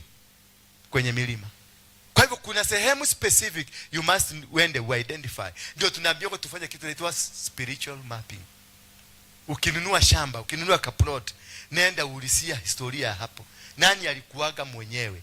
alikuwa Kapwele, alikuwa Mukaba, alikuwa Mukikuyu, alikuwa Muluya, na walikuwa wanatoaka kafara gani? Bwana Yesu asifiwe sana. Ni nini kilifanyika, kilikuwa kinafanyika kwenye ardhi hiyo? Ilinunuliwa na society, yes. Society inaitwa Kiaberelia. We mzungu mwenye alikuwa mwenye hapo, alikuwa mtu gani? Alikuwa muganga, mchawi, alikuwa mtu aina gani? Na ile society wale walijiuka, hawa wasee, walijiuka, walitoa wapi pesa ya kununua hiyo shamba? Walitumia mbinu gani kuleta kununua hiyo shamba? Pesa ni kuyosia hilo kani ya domora hilo. Tabo ekamite. Bwana Yesu asifiwe sana. Kwa hivyo mahali popote kwenye milima mirefu, vilima na inchi ya chini ya miti yenye majani mabichi, ukikuta kuna kimuti cha zamani kwenye shamba yenu, usiende kukikibiria hivyo hivyo, hapana. Nataka kujua kwenye hii shamba, hii mti, ni nini kinaweza kuwa kilifanyika hapa. Kuna busi inaweza kuwa ilikuwa inachijiwa hapa. Uliza, tafuta hiyo shamba mlinunua, grandfather wa hiyo shamba, mwenye alikuwa mwenye hiyo shamba, anaweza kuwa kuna uwaga alikuwa anafanyiaga hapo. Kunaweza kuwa kuna mtu amezikwa kwa hiyo shamba, na huyo mtu alikufa na nini? Alikufa na kansa. Most likely hata nyinyi mtapata kansa. Hallelujah. Alikufa na TB, most likely TB itakuja. Alikufa na umaskini, most likely hata wewe utapata. Ndio nakwambia, haribuni kabisa mahali pote ambapo watu wanaabudu miungu yao kwenye milima mirefu, vilima na inchi ya chini ya miti yenye majani mabichi. Hiyo ndio first assignment ya kufanya. In whatever, hata ukiajiriwa kwa kampuni ya Safaricom, ingia kwa safari ya kampuni, ujui Joseph Jacob what? Joseph what?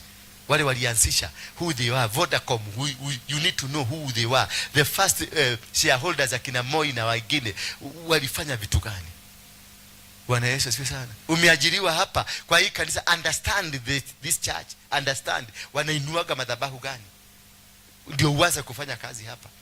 Bwana Yesu asifiwe sana. Hizi zipika wakati nilizinunua, zilitengenezwa, tulizitakasa, tukazitolea dhabihu, tukavunja. Kama kuna mwenye alitumia, kuna kitu alitumia mahali kilitumika ambacho si cha Mungu. Naonaka kama sisi wengi tunamwagaga chumvi. Watu wa chumvi ndio mkono juu kama mimi natumianga chumvi.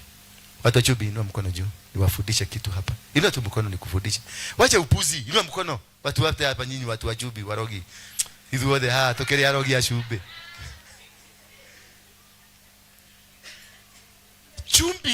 Chumvi can be a blessing and can be a witchcraft, depending on the originality ya chumvi. Imetoka wapi? Nani alitengeneza? Because they know you use chumvi kufanya matambiko. You use chumvi kufanya vitu ambavyo mnafanya. They produce that salt kutoka kule, ikiwa ya dhabahu yao. Ukienda kuitumia unamwaga kwa geti yako, wengine wanamwaga chini ya kitanda. Kabla kama haujaitakaza, itafanya kazi ya wale. Umenielewa? Ati umemwaga kwa geti yako, ati unazuia wachai, na ni wachai walitengeneza, utakuwa umewapatia nguvu. Bwana Yesu asifiwe sana. Anything you use for kwa madhabahu, iobe kwanza, itakaze, uikomboe. Hata hii sakramenti tunakulaga hapa, ikomboe kwanza. Bwana Yesu asifiwe sana. Itoe kule, uilete. Mwili uiconvert. Hiyo ni kamukate tu, kaconvert kakue mwili. Hiyo wine tunakunywa iconvert kuwe damu fast. Sio na niliona watu hapa wanapenda hiyo kitu sana. Ndio shida yake kanisa nani alevi. Wanapenda. Ati ni tamu. Mtakuwa nikinunua soda ya Fanta. Ndio tamu, si ndio? Cream soda. Na haka kingine, niwachane na haka kingine. Hii nyingine ndio sawa. Tuachane na soda. Watoto hii ndio mzuri. Iko na upako. Haya. Hata kwenye miti iliyo na majani mabichi. Bwana Yesu asifiwe sana. Takaza. Isafishe mahali pale ndio uweze kukaa. Failure to which hakuwezi kukalika. Utadominatiwa na madhabahu ya wao. Maana already walikutangulia na wakainua madhabahu na wakatoa sadaka na wakafanya vitu vyote walivyofanya. That is why they rule over you. Bwana Yesu asifiwe sana. Verse number 3 quickly. Zivunjilieni mbali madhabahu zao na kuzibomoa kabisa nguzo zao, the foundations. Madhabahu ni altars and the foundations and their pillars, you destroy them. Don't entertain anything ya huko. Ate mteo yake totikana na mteo ikale haha. Ati hii miti niliipata hapa.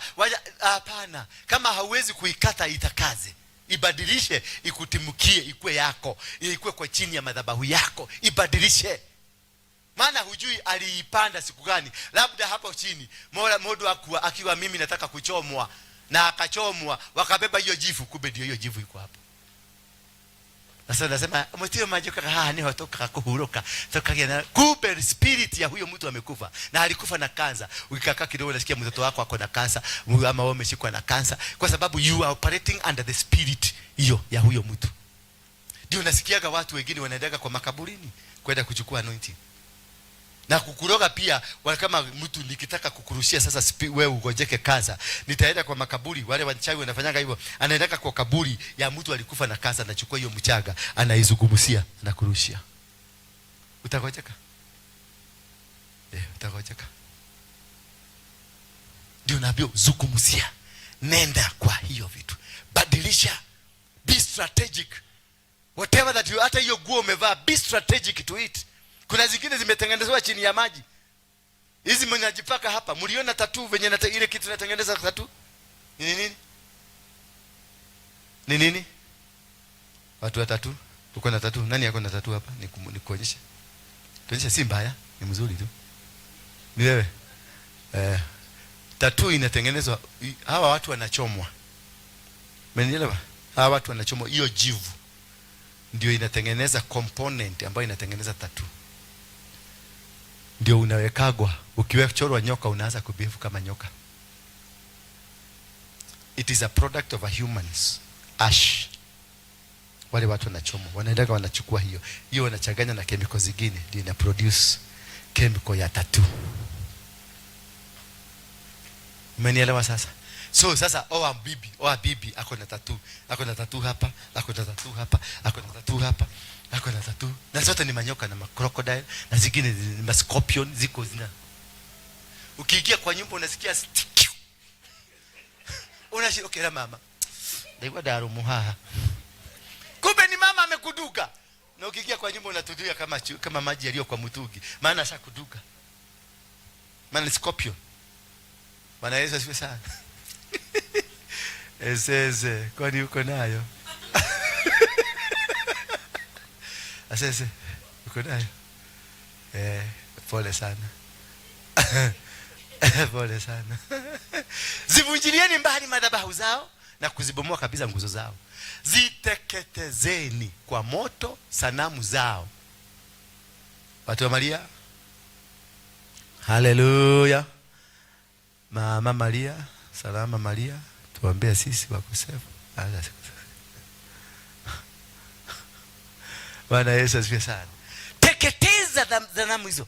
Ukienda hiyo shamba mmenunua ama umepatiwa ya babu yako ama umegaua mgao na baba yako, takaza shamba hilo.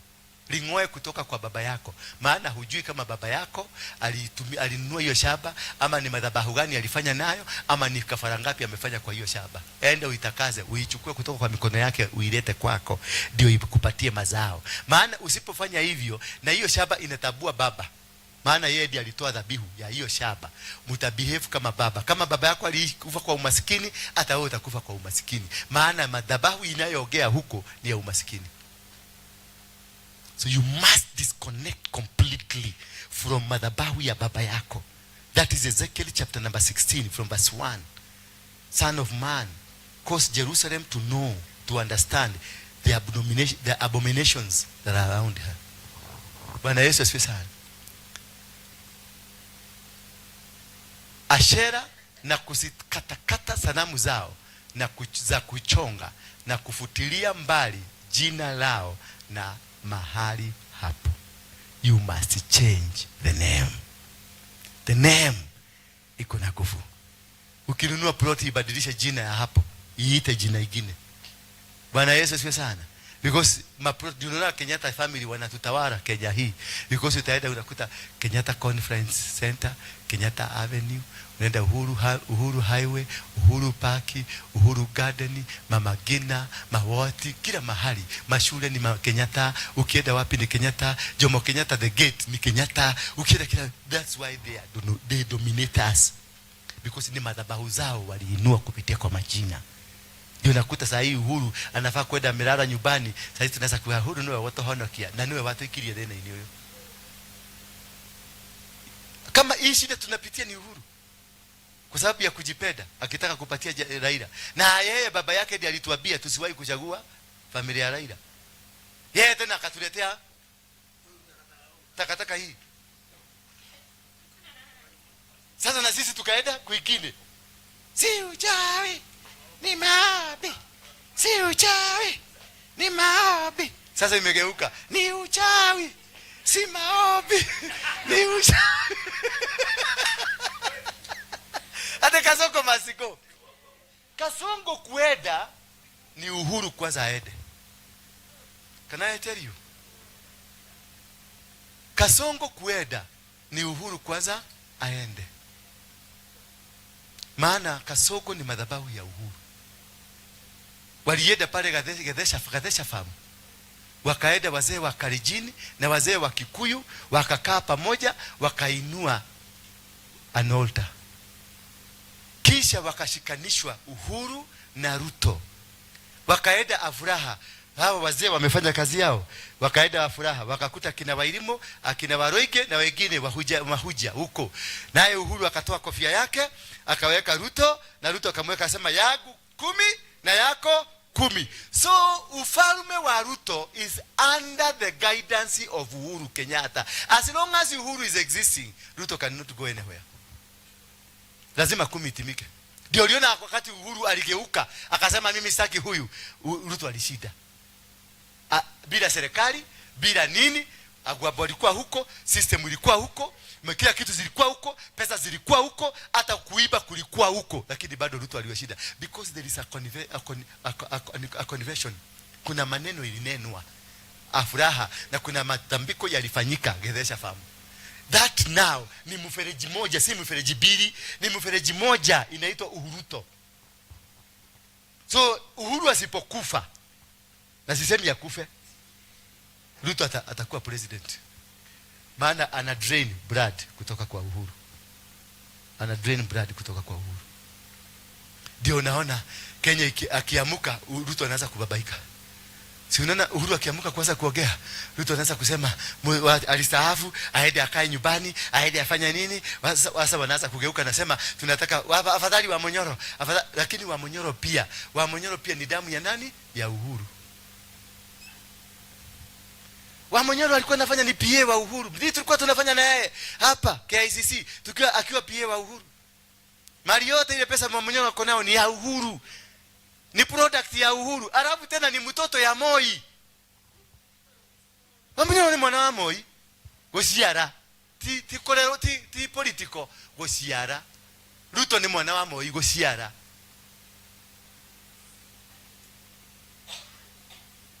Sasa niambie.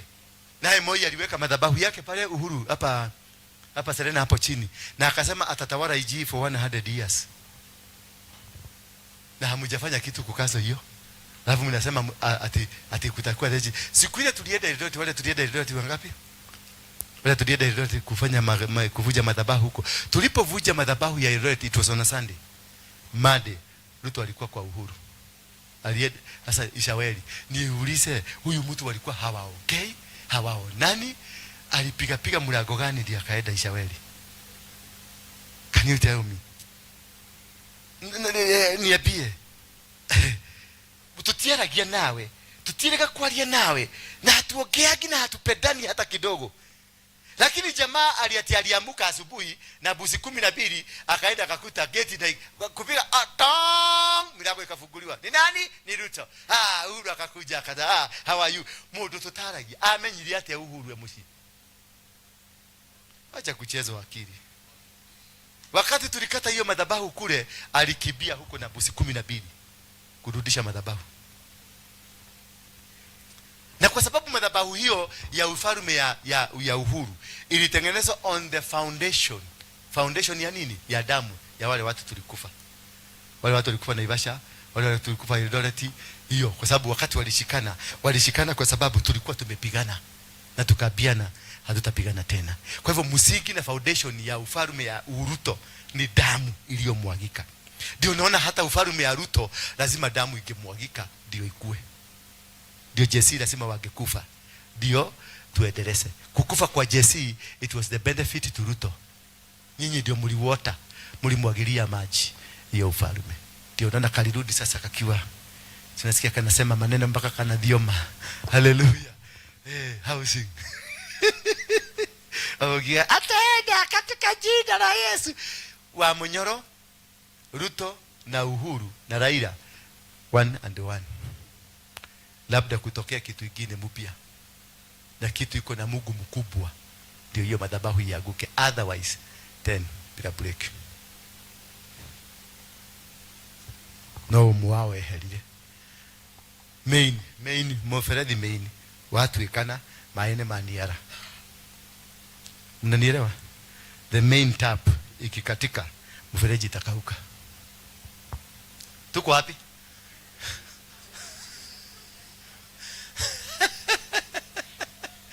That is the power of altars. Kura ambazo tunaenda sasa sisi hii tunaenda 2027, 2026, 2027. Ni hii mwaka 2027. It will not be determined by your vote. It will be determined by the altars. Mwenye atakuwa na madhabahu strong ndiye atatawala. Na unasikia mjamaa amejenga anataka kujenga kanisa ya 1.2 billion. Na vitu vingine ameanza kupatiana na nyinyi hauna ngo. Naga Yesu katika jina la Yesu tunaenda kupokea. The day you understand the power of altars, you'll be free. Bwana Yesu asifiwe sana. Tusimame kwa miguu yetu. Mwambie mwenzako tu, mshike tu, mwambie be strategic. Elewa dunia hii haikaagi na wajiga.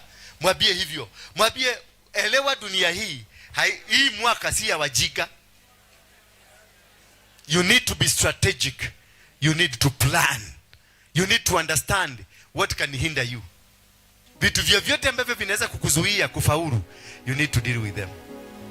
Na unadili nazo hizi siku 21 kutoka sasa tarehe 1 mpaka 21 na 24 tunaenda kwa mlima. Mjiandikishe wale wanataka kwenda kwa mlima. Tutaenda huko kusil kila kitu and you will see what God will do in your life. Mwambie mwenzako before the end of this month, before the end of this year, I'll be a millionaire. I'll be a millionaire.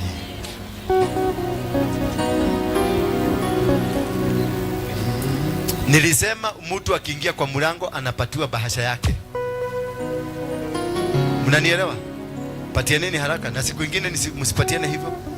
Mtu akiingia kwa mlango anapatiwa bahasha na unamwambia ile pesa inafaa kuwekwa hapo ndani. Ukimwangalia amevaa kama mase unamwambia 2000. Ukiona mama kama huyu amekaa kama bibi ya Olusegun Obasanjo unamwambia 5000.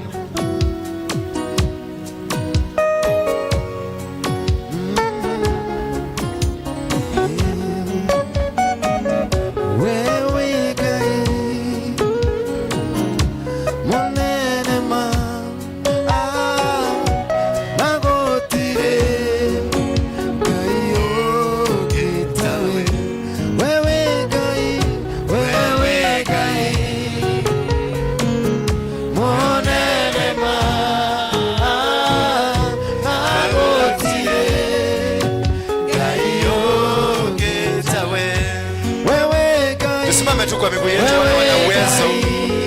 Alafu tutakuwa tashia mwili wa Kristo. Wapatieni pasasi.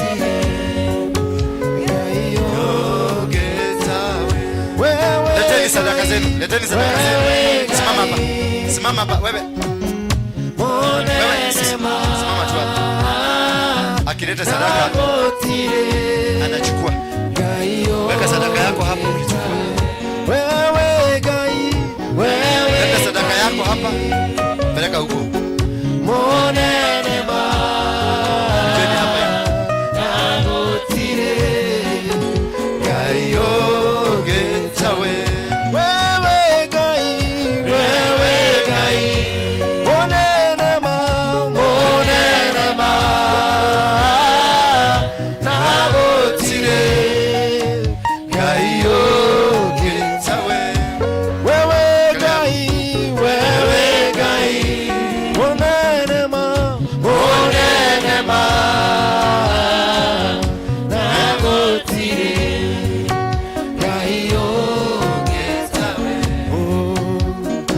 gotire Gai ogetawe gotire Ohana tawe gotire gai oge gotire Gai ogetawe gotire Ohana gotire gai oge gotire gai oge ogetawe gotire gotire gai oge gotire gai oge ogetawe gotire gai etoko bararia amokero goshi ogetawe gotire gai era kwa bararia gotire gai ogetawe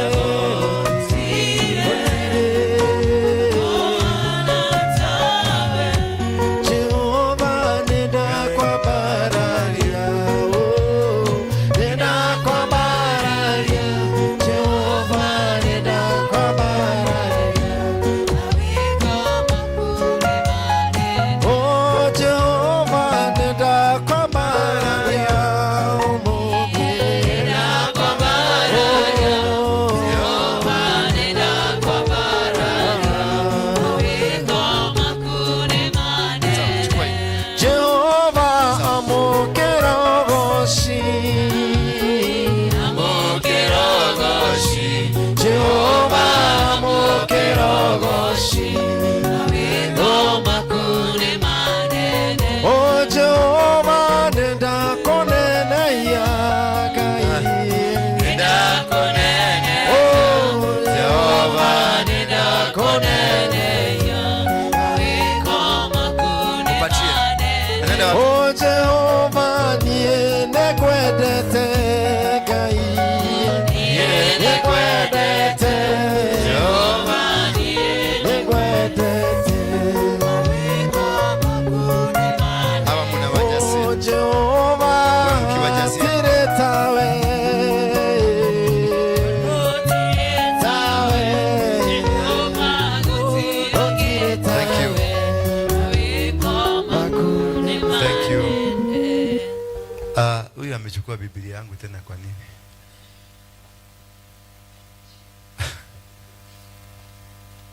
Asante.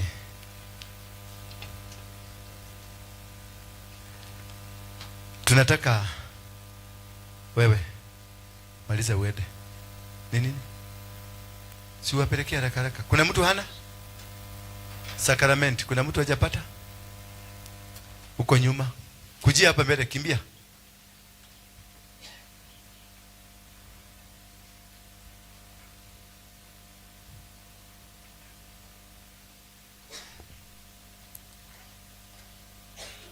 Sababu ya kushiriki kwenye meza ya Bwana ni kwa sababu ya mafundisho ambayo nataka kufundisha kidogo ya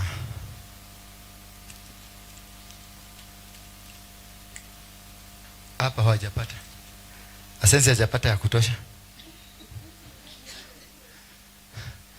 Asensi anasema nataka kikombe kubwa.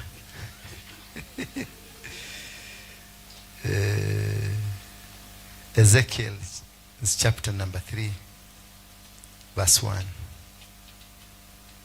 Ezekiel chapter number 3 verse 1. Media team. Chapter number 3. Inasema hivi, Ezekiel chapter number 3, usifungue tu, ndakusomea. Chukua na mmalize, mketi, muende mrudi kwenye viti zenu. Hii ni ibada.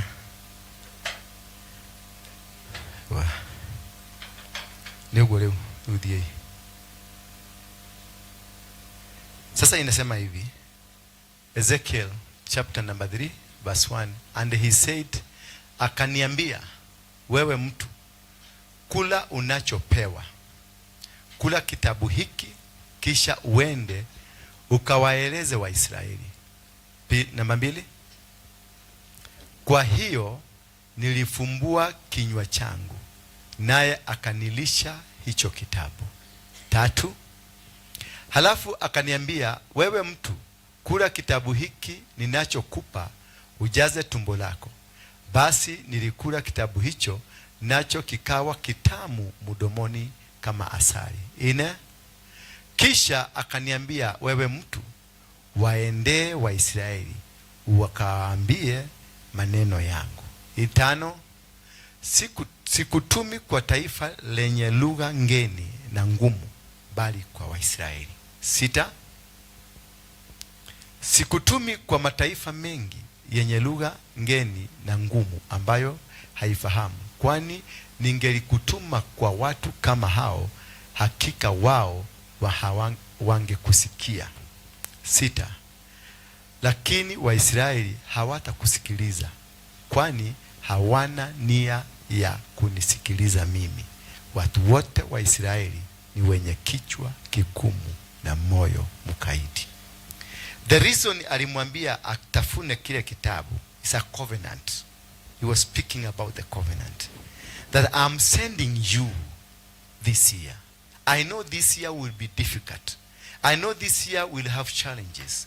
I know you will face difficulties, but I am giving a covenant. I want to share a covenant with you. That wherever you go, utakutana na watu wagumu, utakutana na vitu ambavyo ni vizito, lakini utapata upenyo. Maana mtu anaitwa Ezekiel, alipofika pale, aliambiwa tabirie mifupa mikavu, na akaitabiria.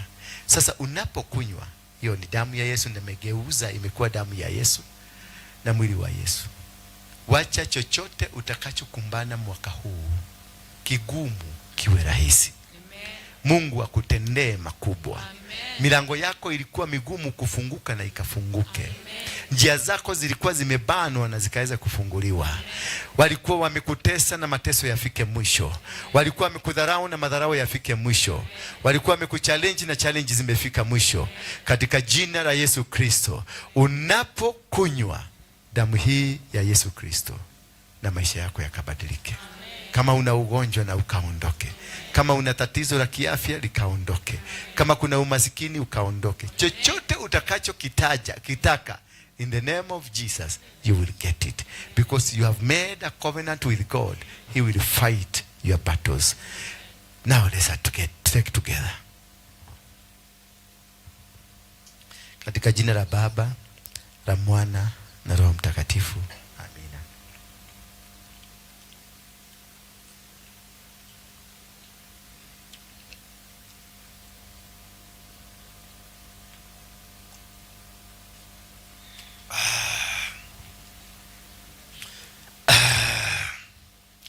It is a covenant.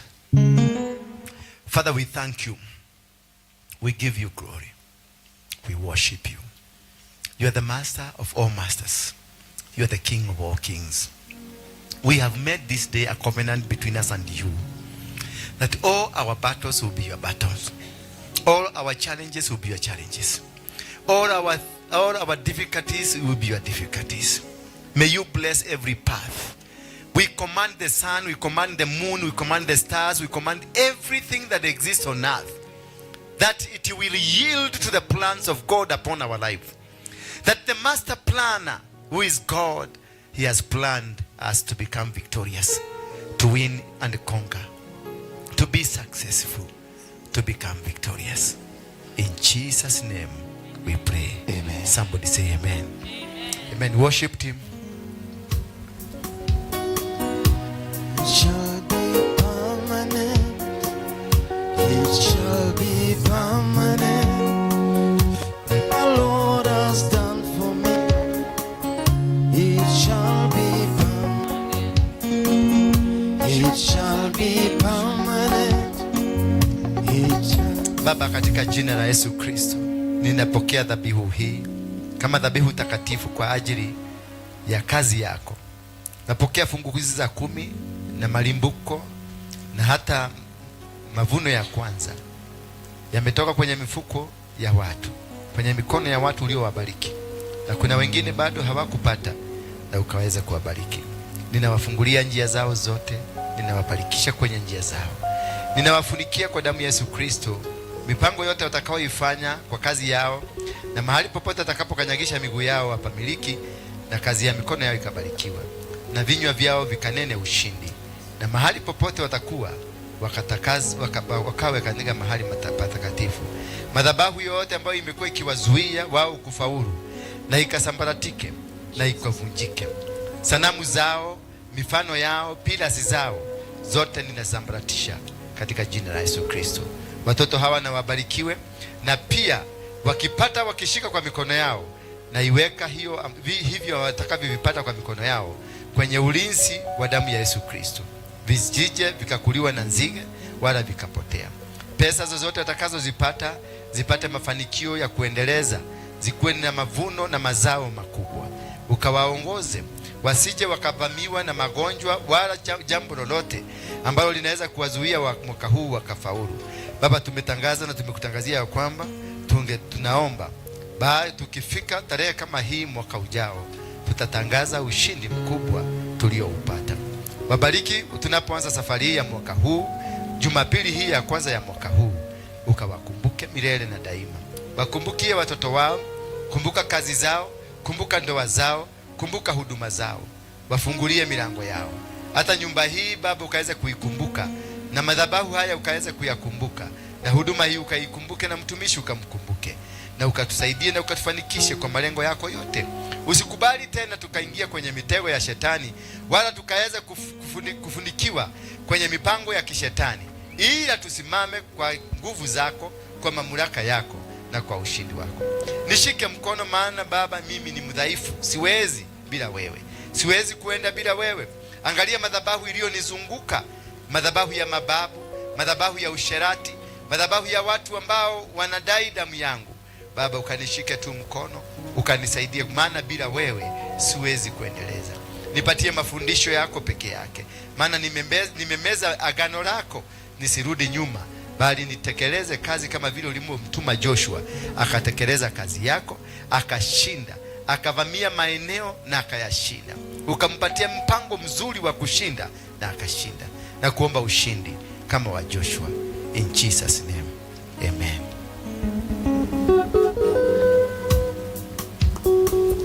It shall be permanent. It shall be permanent. What the Lord has done for me. You may be seated as worshipers continue to worship, but you are free to go. And now may the grace of Jesus Christ be with us now and forevermore. Amen. tutakuwa na service lives